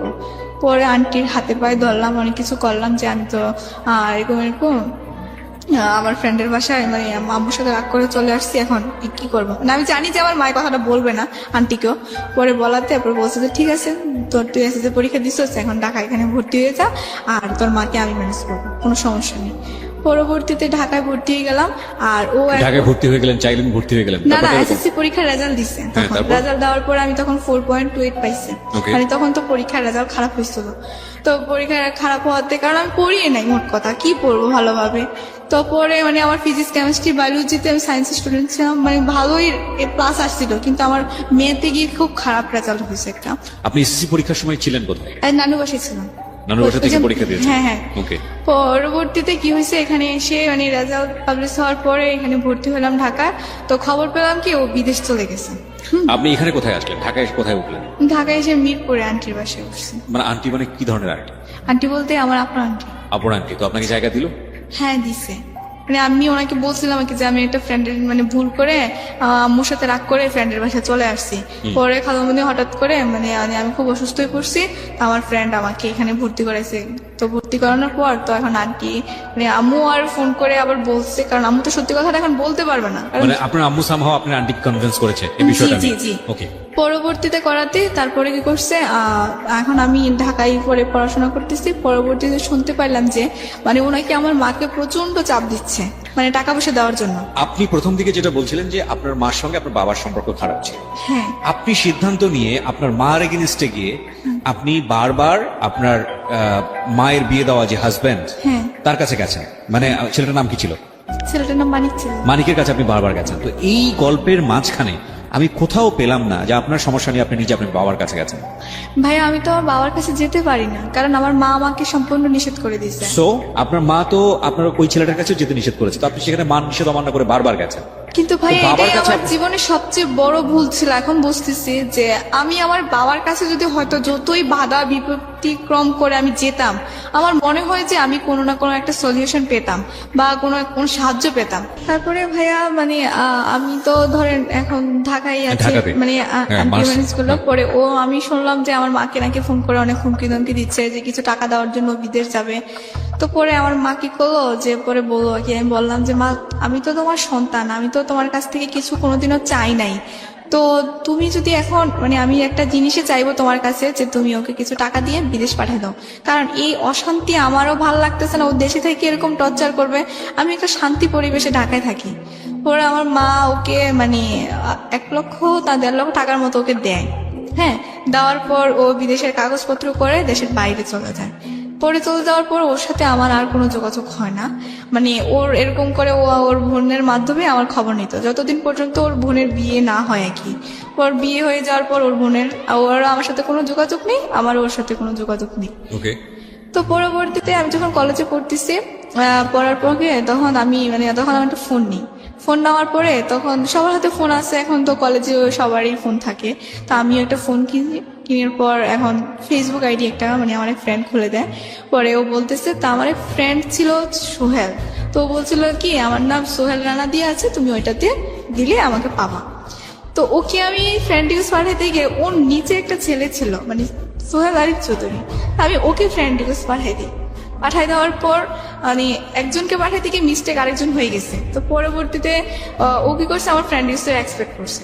করার পর এখন দেখি কি মানে ও আমাকে হাই পাঠায়। তো পরে আমি বললাম যেটা কি, পরে 2-3 বার হাই পাঠাতে আমি হ্যালো লিখি। ছেলেটার নাম কি ছিল? ছেলেটার রিয়েল নাম হচ্ছে আরিফুল ইসলাম চৌধুরী সোহেল। আরিফুল ইসলাম চৌধুরী সোহেল। হ্যাঁ, হ্যাঁ। কি ছিল রিয়েল নাম? ওকে। হ্যাঁ, তো পরে ওর সাথে এরকম হাই হ্যালো চ্যাটিং করতে করতে এক পর্যায়ে ও আমাকে বলে যে আপনার ফোন নাম্বারটাকে একটু দেওয়া যাবে। তো আমি বলতেছি যে আপনাকে আমি চিনি না জানি না, ফোন নাম্বার কেন দেবো। তো পরে বলতেছে যে আপনার সাথে একটু কথা বলবো। তো কি হয়েছে ভাইয়া, তো পরে ও আমার ফোন নাম্বারটা নেওয়ার পরে ওই দিন রাতেও আমাকে ফোন দেয়। তো এরকম অনেকক্ষণ রাতে কথাবার্তা হইতো। তো হওয়ার পরে ওকে আমি জিজ্ঞেস করলাম যে আপনাদের দেশের বাড়ি কোথায়। পরে ও বললো যে চিটাগং রাজধানী। তো পরে ওর পিক দেখেও মোটামুটি মানে ভালোই দেখলাম। তো ওইখান থেকে কথাবার্তা হয়, তো ভালোই। তো পরবর্তীতে তারপর ও বললো যে, আমি বললাম যে দেশের বাড়ি কোথায়। তো পরে বললো যে চিটাগং রাজধানী। তো ওর বাবা ছিল আবার ওইখানকার মেয়র, তো মানে সাবেক মেয়র আর কি। তো উনি মারা গেছে। তো পরে ও কি করছে, ওইখান থেকে মানে ওর সাথে আমার কথাবার্তা এক পর্যায়ে দেখা হয়। দেখা হওয়ার পরে ও মানে আমাকে বলতেছে যে তোমার ফ্যামিলি মেম্বার কে আছে বা তাদের সাথে কি আমি একটু কথা বলতে পারি। তারপরে বললাম যে আমার ফ্যামিলি মেম্বার তো তেমন মানে ক্লোজলি কেউ নেই, তো আমার নানু আছে আর আমার আন্টি আছে। সেই সময় আপনার হাজবেন্ড সে কি দেশের বাইরে? সে দেশের বাইরে, তার সাথে আমার কোনো যোগাযোগ বা কোনো কোথায় কিছু- চলে গেছে? মানে আপনার হাজবেন্ড দেশের বাইরে যাওয়ার কতদিন পরে? এটা যাওয়ার প্রায় আমার ফার্স্ট ইয়ার শেষ, মানে 1 বছরের মতোই কাছাকাছি হয়ে যাবে। তো ওই সময়টাতে হাজবেন্ডের সঙ্গে আপনার কোনো যোগাযোগ নেই? কোনো যোগাযোগ নেই, কোনো ইয়ে নেই। কেন যোগাযোগ নাই? ও বলছে যে ও আমার মাকে শর্ত দিছিল যে ও যদি দেশের বাইরে চলে যেতে পারে, ওকে টাকা দিলে ও আমার সাথে আর কোনোদিনও যোগাযোগ রাখবে না। যোগাযোগ রাখবে না বলতে কি এটা কি ফর্মালি কাগজে কলমে শেষ হবে নাকি এমনিতেই যোগাযোগ অফ করে দিবে? মানে ও বলছে যে মানে কাগজে কলমে শেষ করে দেবে, কিন্তু এটা ও করে না। ও কি বলেছিল? মানে ও কাগজে বলেছিল যে মানে কাগজে কলমে হবে। কাগজে কলমেই হবে, মানে ডিভোর্স দিয়ে দিবে। জি। এটাও আপনার ফ্যামিলির শর্ত ছিল? জি আজকে আপনি যে বিষয়টা বলছেন এটা কি আপনার বাবা জানে যে ওর সঙ্গে আপনার বিয়ে হয়েছিল? না, আমার বাবা জানে স্টিল আপনার বাবা জানে না? না। এখন পর্যন্ত জানে না? না। যদি জানে তাহলে আজকের অনুষ্ঠানের মধ্য দিয়ে জানবে, রাইট? জি। ওকে, বলেন তারপর। তারপর হচ্ছে যে মানে ওর 1 বছর পর হ্যাঁ, 1 বছর পর ওর সাথে আমার আস্তে আস্তে হাই হ্যালো শুরু হয়। তো তো হাই এরকম- হ্যালো শুরু হয়। এই 1 বছরের মধ্যে আপনি আপনার মাকে বলেছিলেন যে ওর সঙ্গে যোগাযোগ করে ডিভোর্স পেপারটা নিয়ে আসতে? আমি আমার মাকে একবার জিজ্ঞেস করেছিলাম যে মা, আমাদের তো কোনো ডিভোর্স হয় নাই, তো এখানে তো ধরো যে ও যে কোনো মুহূর্তে এসে দাবি করতে পারে যে ও আমার ওয়াইফ। তখন আমার মা আবার একটা কাজ করছে কি ভাইয়া, মানে আমার যে এসএসসি সার্টিফিকেট আছে না, ওইখানে আমার বয়সটাকে একটু চেঞ্জ করে দিছে। মানে আমার জন্ম সালটাকে চেঞ্জ করে দিছে। চেঞ্জ করেছে কেন? চেঞ্জ করে দিছে হচ্ছে আমার মানে 1 বছর সামনে দিয়ে দিছে। বয়স হ্যাঁ। বাড়িয়ে দিয়েছে? হ্যাঁ, না, কমিয়ে দিছে। কমিয়ে দিয়েছে? মানে যেটা জন্ম নিবন্ধনে ছিল ওটা থেকে 1 বছর কমিয়ে দিয়েছে এই কারণে যাতে মাসটা সহ চেঞ্জ করে দিচ্ছে, যাতে আমার মা বলতেছে যাতে মানে ও পরবর্তীতে মানে না বলতে পারে যে মানে এটা আমার মা প্রমাণ করবে যেটা ফলস ছিল, এটা আমার মার বিয়েটা false ছিল? জি, ফলস ছিল, মানে ওটা কোনো ভ্যালু নেই। তার কারণে আমার মা কি করছে, মন্ত্রণালয় থেকে আবারও সেই সার্টিফিকেট জন্ম নিবন্ধন বা বোর্ডের থেকে আবার সব সার্টিফিকেট আবার নতুন করে করছে। ওকে, মানে যাতে আমার মা বলতেছে যে ও তো সহসায় ডিভোর্স দেবে না, বা ও আরো যদি কোনো কিছু চায়। আপনারা দেননি কেন? এখন আম্মু কেন দেয় না সেটা আমি জানি না, বা আমি তো এরকম ডিভোর্স সম্পর্কে বা আইন সম্পর্কে আমার তো ধারণা নেই। ওকে, বলেন তারপর। তারপর বলার পর কি করছে, এখন ওর সাথে সোহেলের সঙ্গে কথা হচ্ছে? হ্যাঁ, কথা হচ্ছে, দেখা হচ্ছে। দেখা হচ্ছে বলতে? দেখা হচ্ছে, ও ঢাকায় এসে আমার সাথে দেখা করছে। কতদিন কথা বলার পরে? প্রায় 6 মাস কথা বলার পর। কি ধরনের কথোপকথন ছিল? এই তো হাই হ্যালো কেমন আছো, মানে ফ্রেন্ড সার্কেল একটা ছিল, কিন্তু দেখা হওয়ার পরে আস্তে আস্তে ওর প্রতি আমার একটা ভালো লাগা সৃষ্টি হয়েছে, ওরা আমার প্রতি একটা ভালো লাগা সৃষ্টি হয়ে যায়। পরবর্তীতে ও বলছে যে তোমার তো কোনো ফ্যামিলি মেম্বার কে কে আছে ভালো, মানে তোমার খুব ক্লোজলি, ও আমার সম্বন্ধে সবকিছু জানছে। Okay. জানার পর ওকে আমি সবকিছু বলছি, সবকিছু বলতে? মানে আমার হাজবেন্ডের কথা সবকিছু ওকে বলছি। স্টিল ইউ আর ম্যারিড সেটাও বলেছেন? হ্যাঁ, বলছি। Okay. পরে ও বলতেছে এখানে তো তোমার কোনো দোষ নেই, বাট তোমাকে তো জোর করে করানো হয়েছে, আর তোমার তো এই আপনি এত কিছু তাকে বললেন, তার সম্পর্কে কতটুকু জানতেন? ওর সম্পর্কে জানতাম যে ও মানে চিটাগংয়ের ছেলে, ওর বাড়ি রাউজান, বা ওর বাবা সাবেক মেয়র ছিল। আর দ্বিতীয় কথা হচ্ছে যে ও ফ্যামিলির সবচেয়ে ছোট সন্তান, আর ওরা 2 ভাই। আর দ্বিতীয় কথা হচ্ছে যে ও ব্যাংকে চাকরি করে, চকরি মানে সরি পাহাড়তলি ব্রাঞ্চে, মানে এতটুকুই জানতাম। আর চিটাগংয়ে ওদের বাসা ছিল, মানে ওদের বাসার কাছে। ওকে, ফাইন। এই 6 মাস কথোপকথনে আপনাদের সম্পর্কটা কি ফ্রেন্ডশিপ পর্যায়ে ছিল? সে অবস্থায় দেখা করতে যাচ্ছেন নাকি সম্পর্কটা অন্যদিকে চলে না, গেছে? পরবর্তীতে ধরেন মানে ও যখন মানে প্রথমে যখন ওর সাথে আমি কথা বলতাম, তখন মানে ফ্রেন্ডলি হিসেবে কথা বলতাম, মানে কোনো ভালো লাগা বা ওরকম কিছু ছিল না। আমি ভাবতাম যে মনে হয় যদি ওর সাথে মানে কথা বললে যদি আবার ওই ছেলেটার মতো কোনো কিছু করে, তো পরে ওকে আমি সবকিছু মানে ওর সাথে যখন দেখা করি, আমি ওর ঢাকায় এসেছিল দেখা করতে, তো পরে দেখা করার কথা বলাতে তখন ও আসতে আমাকে দেখার পর মানে ওর ভালো লাগে, তো পরে আমারও ওকে একটু হালকা হালকা ভালো লাগতো। তো তারপরে আমি ওকে সবকিছু শেয়ার করি যে আমার লাইফে এই ঘটনা ঘটছে, আমি মেরিড, বাট এই তখন ও বলতেছে যে তো তোমার কোনো দোষ নেই, তুমি তো নির্দোষ, কারণ এটা তোমার মা তোমাকে বিয়ে দিছে, বা ও আমাকে এরকম ভাবে বোঝায়। তো পরে বলছে যে মানুষ তো কতই ভুল করে, তুমি নয়তো মানে একবার ভুল করে চলে গেছো আর কি, ওইটা কিছু না, ওটা কোনো ব্যাপার না, আর ওইগুলো আমি ম্যানেজ করে নিতে পারবো আমার ফ্যামিলিতে, ওগুলো তুমি না বললেই চলবে, আমার ফ্যামিলি এত দেখবে, ওইটা বলছে। পরে বলছে যে তোমার ফ্যামিলি মেম্বার কে আছে ক্লোজ, আমি তার সাথে কথা বলবো। তো পরে আমার নানুর সাথে মানে ও কথা বলে, বা আমার আন্টির সাথেও কথা বলে, ভালোই আমার ফ্যামিলি। তখন কথা বলাতে ও মানে ওকে আমি ও নিয়ে কথা বলতেছে, এরকম আমাদের মানে ভালোবাসাও আস্তে আস্তে মানে চলছে। পরবর্তীতে ধরেন মানে ও আমাকে মানে বলতো আর কি যে তোমার কিছু পিক দাও, তো তখন আমি ওকে আমার পিক দিতাম, তো ও আমার পিক দিত। তো এক পর্যায়ে এটা মানে ও বলতেছে এরকম পিক হবে না, অন্য ধরনের পিক দাও। তখন আমি বলতেছি অন্য ধরনের পিক কি? পরে বলতেছে যে বুঝো না এখনকার রোমান্টিকতা, মানে এখনকার যুগের ডিজিটাল মেয়ে, তুমি কি বুঝো না এগুলা, ওই পিক দাও। আমি বলতেছে ওইসব কিরকম পিক বলো? পরে বলতেছে যে আমি বলতেছি আমি কি বলো এগুলা বলাতে, ও বলতেছে, আমি বলতেছি না আমি ওরকম পিক দিতে পারবো না। তখন সম্পর্কটা কি ভালোবাসার সম্পর্ক? হ্যাঁ ভালোবাসার সম্পর্ক। পরবর্তীতে ও বলাতে হ্যাঁ ওকে আমি দিছি। তারপরে বলাতে ও এক পর্যায়ে ও আমার সাথে মানে বলতো আর কি যে আজকে দাও না প্লিজ, এরকম এরকম অনেক রিকোয়েস্ট করতো। তো আপনি ছবিগুলো দিতেন? হ্যাঁ। র্যান্ডমই দিতেন? যেই ঘটনা আপনার লাইফে এত বড় একটা বিপদ ডেকে নিয়ে আসলো এবং এটা ছবি কেন্দ্রিক, যেটাতে আপনার কোনো হাত ছিল না, এটা তো বুঝেছিলেন ততদিনে যে এই একটা ছবি দিয়ে, এই ধরনের ছবি দিয়ে সামাজিকতা ক্ষুণ্ণ করার অজুহাতে একটা মেয়ের ফিউচার ধ্বংস করে দেওয়া যায়। জি ভাইয়া। শুধু একটা মেয়ে না, যে কোনো একটা মানুষকে সামাজিকভাবে অনেক বড় রকম ভাবে হেয় করা যায়। তারপরেও এইরকম একটা জিনিস জেনে শুনেও আপনি কেন এই ধরনের ছবি ওকে দিলেন? ভাইয়া তখন আমি ভাবতাম যে হয়তো ওই ছেলেটা আমার সাথে ফলস করছে, আর ওর কথাবার্তা শুনে আমার মনে হতো যে ওকে আমি ভালোবাসি, ও আমাকে বিয়ে করবে, ও আমাকে ঠকাবে না। এক্স্যাক্টলি এই জায়গাটাই আমরা সবসময় ভুলটা করি, যে ভুলটা কিন্তু ওর জীবনেও ছিল। যে ছেলেটা গায়ে হাত তুলছে, যে ছেলেটার সঙ্গে এত বড় সম্পর্ক, এত বাজে সম্পর্ক, সেই ছেলেটার কাছে ও আবার ফিরে যাচ্ছে বিকজ অফ ইমোশন, এবং একই ইমোশনের কারণে পরবর্তী আরেকটা সম্পর্কে জড়িয়ে সে একই ভুলটা করছে। এবং এই ভুলগুলো একটু একটু করে এটা একটা ভয়াবহ অপরাধ। একটা কথাই আছে, একবার ভুল ভুল, দুইবার ভুল ভুল, কিন্তু তিনবারের ভুল কিন্তু কোনো ভুল না, সেটা অপরাধ। এবং ওর জীবনে এটা 4বার 5বারের জায়গায় পৌঁছে গেছে, সেটা অপরাধ না, মহা অপরাধ। বলেন। তারপরে মানে এরকম ছবি আদান প্রদান করা হতো। হওয়ার পরে তো ও আমাদের বাসায় একবার আসলে তখন মানে আমার নানু ওকে বলতেছে যে দেখো সোহেল, সম্পর্ক তো অনেকদিন হলো, এবার বিয়ে শাদীর কথা কিছু ভাবো। ওর নানা তো খুব অসুস্থ, বাট বলতেছে ওকে একটা বিয়ে দিয়ে নাত জামাই দেখে তারপরে মানে মরলে ওনার শান্তি লাগবে। পরে ও বলতেছে এখন মানে কেমন যেন একটা হয়ে গেছিল। তো হয়ে যাওয়ার পর আমি বলতেছি কি ব্যাপার, তোমার ভিতরে কোনো টেনশন কাজ করতেছে?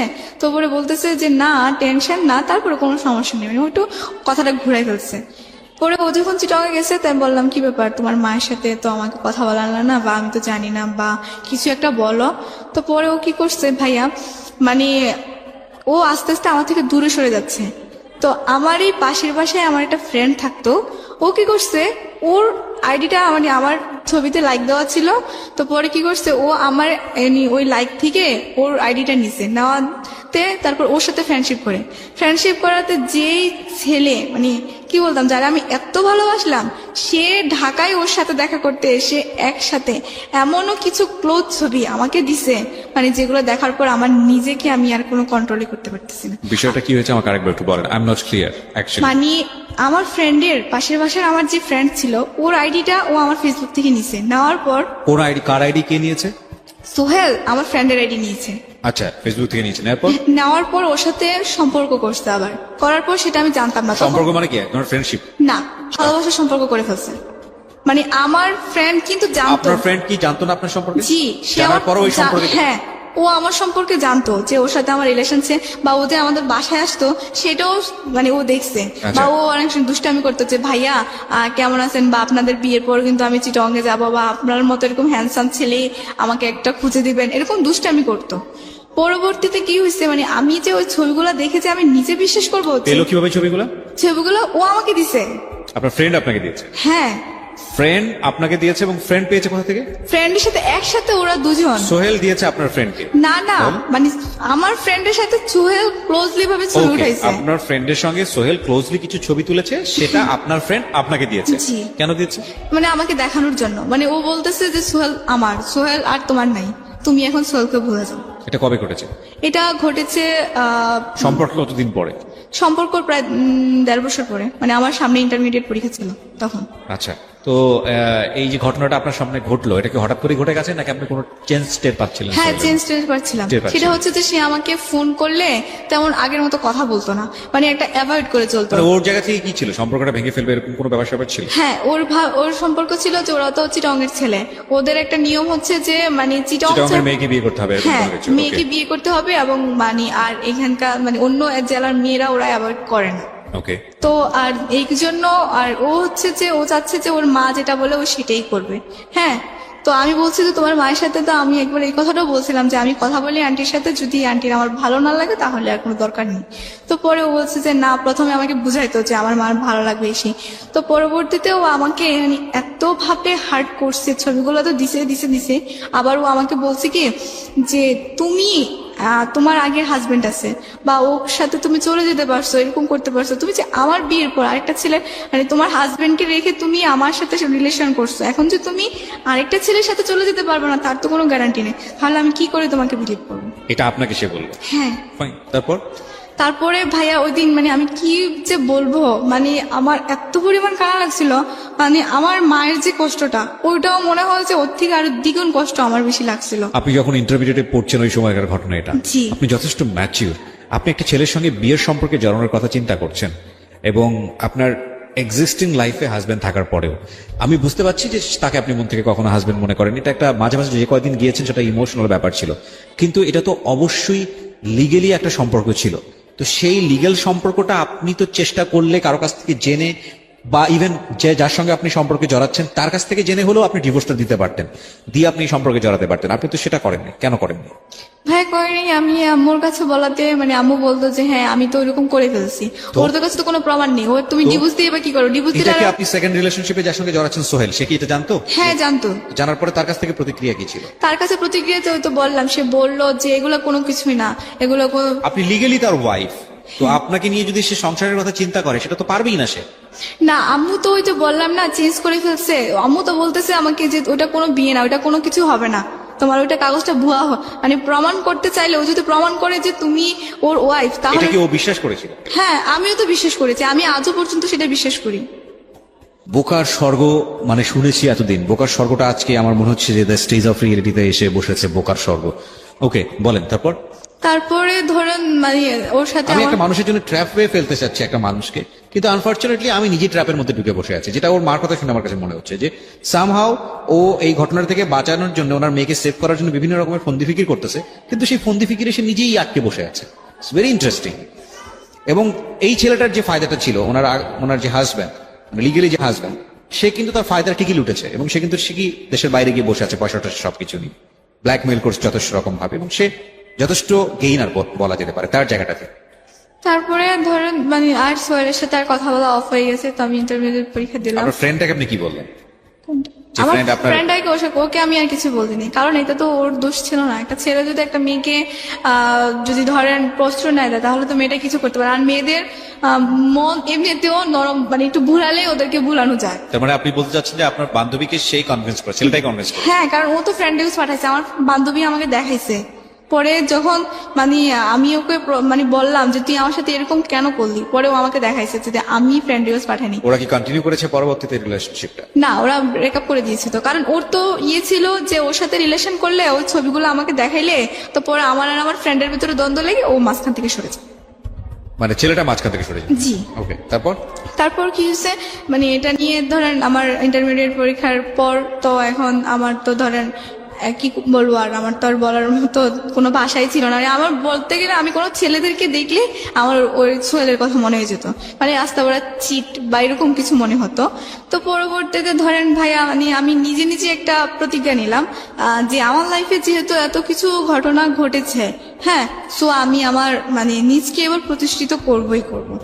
তো প্রতিষ্ঠিত করতে গেলে তখন আর আমার ইন্টারমিডিয়েটের রেজাল্টও ছিল, পাস আসছিল, ভালোই রেজাল্ট হয়েছিল। তো এখন এসএসসি তে তো আমার একটু পয়েন্টের নিচে নেমে গেছে, যে 4 পয়েন্ট চলে আসছে, এই কারণে তো আমি ধরেন সরকারি মেডিকেলে চান্স পাওয়াটা খুবই কষ্টকর হয়ে যাবে। তো আমি খুবই মানে চেষ্টা করেছি, মানে আমার খুব ইচ্ছে ছিল যে আমি একটু সরকারি মেডিকেলে পড়াশোনা করব। তো মানে আমি খুবই পড়াশোনা করতেছি, মানে আমার আর আদার্স কোনো টেনশন নেই। মানে এখন আমার মূল ইয়ে হচ্ছে যে আমার বাবা মাকে আমি একত্রে করে দেব, আর আমি মেয়ে হয়ে আর আমি একজন ডাক্তার হয়ে এবং মানুষের সেবায় নিয়োজিত করবো, আর কখনো কোনো ছেলের লাইফে বা কারোর সাথে জড়াবো না, এরকম একটা দ্বিধা মানে মনে প্রতিজ্ঞা আসছিল আর কি। পরে আসার পর আমি চিটংয়ে গেলাম। চিটংয়ে যাওয়ার পরে ওইখানে মানে আমার ফ্রেন্ড সার্কেলদের সাথে সাগরের পানিতে আমার ফোনটা নষ্ট হয়ে যায়। সো আমি যেটা বুঝি যে আপনি এখন প্রাইভেট একটা মেডিকেলে পড়াশোনা করছেন এবং আপনার খরচটা আপনার মাই দিচ্ছে, জি। নাকি আপনি নিজের খরচ জোগাড় করেন? আমি একটা কোম্পানিতে চাকরি করি ছোটখাটো করে আপনি আপনার পড়াশোনা চালাচ্ছেন। তো ফাইনালি আমরা কি পেলাম, লাইক আপনি এই যে এত বড় ধরনের একটা প্রবলেম ফেস করলেন, বা আপনার যে ছবিগুলো, আমি যতদূর জানি যে এই ছবিগুলো এখন শুধু আপনার হাজবেন্ডের কাছে না, আপনি আমাকে অনুষ্ঠান শুরুর আগে বলছিলেন তার ফ্যামিলি মেম্বারদের কাছে ছবিগুলো আছে, জি। এবং এগুলো খুব রিস্কি টাইপের ছবি, এবং সেটা সম্ভবত তার ফ্যামিলি মেম্বাররা তার কাছে রেখেছে এবং যে কোনো মুহূর্তে এগুলোতে তারা আপনাকে ব্ল্যাকমেইল করতে পারে। সো আপনি যদি আপনার জায়গা থেকে ডিভোর্সও দেন, সেটাও একটা বিপদগামী সম্পর্কের দিকে যেতে পারে। এবং আপনি যদি এটাও প্রমাণ করার চেষ্টা করেন যে না, বিয়েটা একটা হয়ও নাই, তাহলেও সে রিভেঞ্জ নিতে পারে। এবং সে যেহেতু দেশের বাইরে আছে, সুতরাং আইনের জায়গা থেকে তাকে বলা যেতে পারে সে হয়তো এক ধরনের সুযোগও নিতে পারে। তো কি বলার আছে আপনার এই ছবি আদান প্রদান নিয়ে, এই ভার্চুয়াল জগতে এইভাবে ছবি আদান প্রদান, ইভেন হাজব্যান্ড ওয়াইফ হওয়ার পরও ওই ধরনের ছবি তোলা মোবাইলে রাখা, সে মোবাইলটা তো চিন্তাই হয়ে যেতে পারে, চুরিও হয়ে যেতে পারে। কি বলার আছে? আপনি তো নিজেই একটা আগ্নেয়গিরির মধ্যে আছেন এখন, সবকিছু বলতে গেলে সামাজিকতা জায়গাটা থেকে। হ্যাঁ, আমি যদি মানে বলতে চাই আর কি, যে আমার মতো ভুল যেন এই পৃথিবীতে আর কেউ না করে, মানে এই ছবি লেনদেন যেন অন্তত আর না করে। মানে সে তোমার যতই বয়ফ্রেন্ড হোক না কেন, কারণ যদি বয়ফ্রেন্ডই যদি তোমাকে সত্যিই ভালোবাসে, তাহলে কখনো তোমার দেহ যাবে না বা তোমার এরকম নেগেটিভ ছবি যাবে না, আর তোমাকে মন থেকে ভালোবাসবে। আর যারা মন থেকে ভালোবাসে তারা কখনো দেহ চায় না। সো আপনি যেটা বলতে চাচ্ছেন যে এই ধরনের ছবি আদান প্রদান করা থেকে একেবারে বিরত থাকা উচিত। ইভেন আমি বলতে চাই যে if it is with husband and wife, যদি হাজব্যান্ড ওয়াইফের মধ্যেও ব্যাপার হয়, তাহলেও আমি বলবো যে please do not do this. Cause আপনি জানেন না যে সেলফোনে আপনি করছেন এটা, সেই সেলফোনটা কোনো এক সময় হয়তো বা হারিয়ে যেতে পারে, বা আপনি যেই ওয়েবসাইটের মাধ্যমে এটা করছেন সেটা হয়তো বা ইনসিকিউর হতে পারে। সুতরাং মান সম্মানের দিক থেকে, যে কোনো জায়গার দিক থেকে এটা খুবই খুবই ইনসিকিউর। এবং আপনি চিন্তা করে দেখুন, আপনারা হয়তো নতুন বিয়ে করেছেন বা এরকম একটা সময় হয়তো শখ হলো স্মৃতি হিসেবে রাখার জন্য, এবং এটা হয়তো আপনি ভুলেই গেছেন কোথায় রেখেছেন। ভবিষ্যতে হয়তো আপনার সন্তান বড় হয়ে তাদের চোখে পড়লো। সো কতটা দুর্ঘটনাজনিত হতে পারে। একটা ছোট গল্প বলে শেষ করতে চাই। আমরা এমন একটা যুগে বসবাস করি যেখানে কমিউনিকেশনটা খুব ইজি।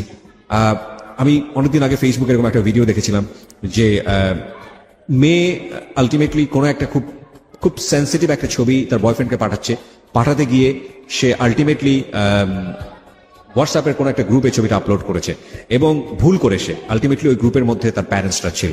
এবং শুধু প্যারেন্টস না, ওই যে গ্রুপটা ছিল সেই গ্রুপসে প্যারেন্টসদের যারা আলটিমেটলি বস, অফিসের বস, তারাও অ্যাডেড ছিল। তার মানে বুঝতেই পারেন যে ঘটনাটা শেষ পর্যন্ত কোথায় গিয়ে দাঁড়াতে পারে। So please be careful on this issue.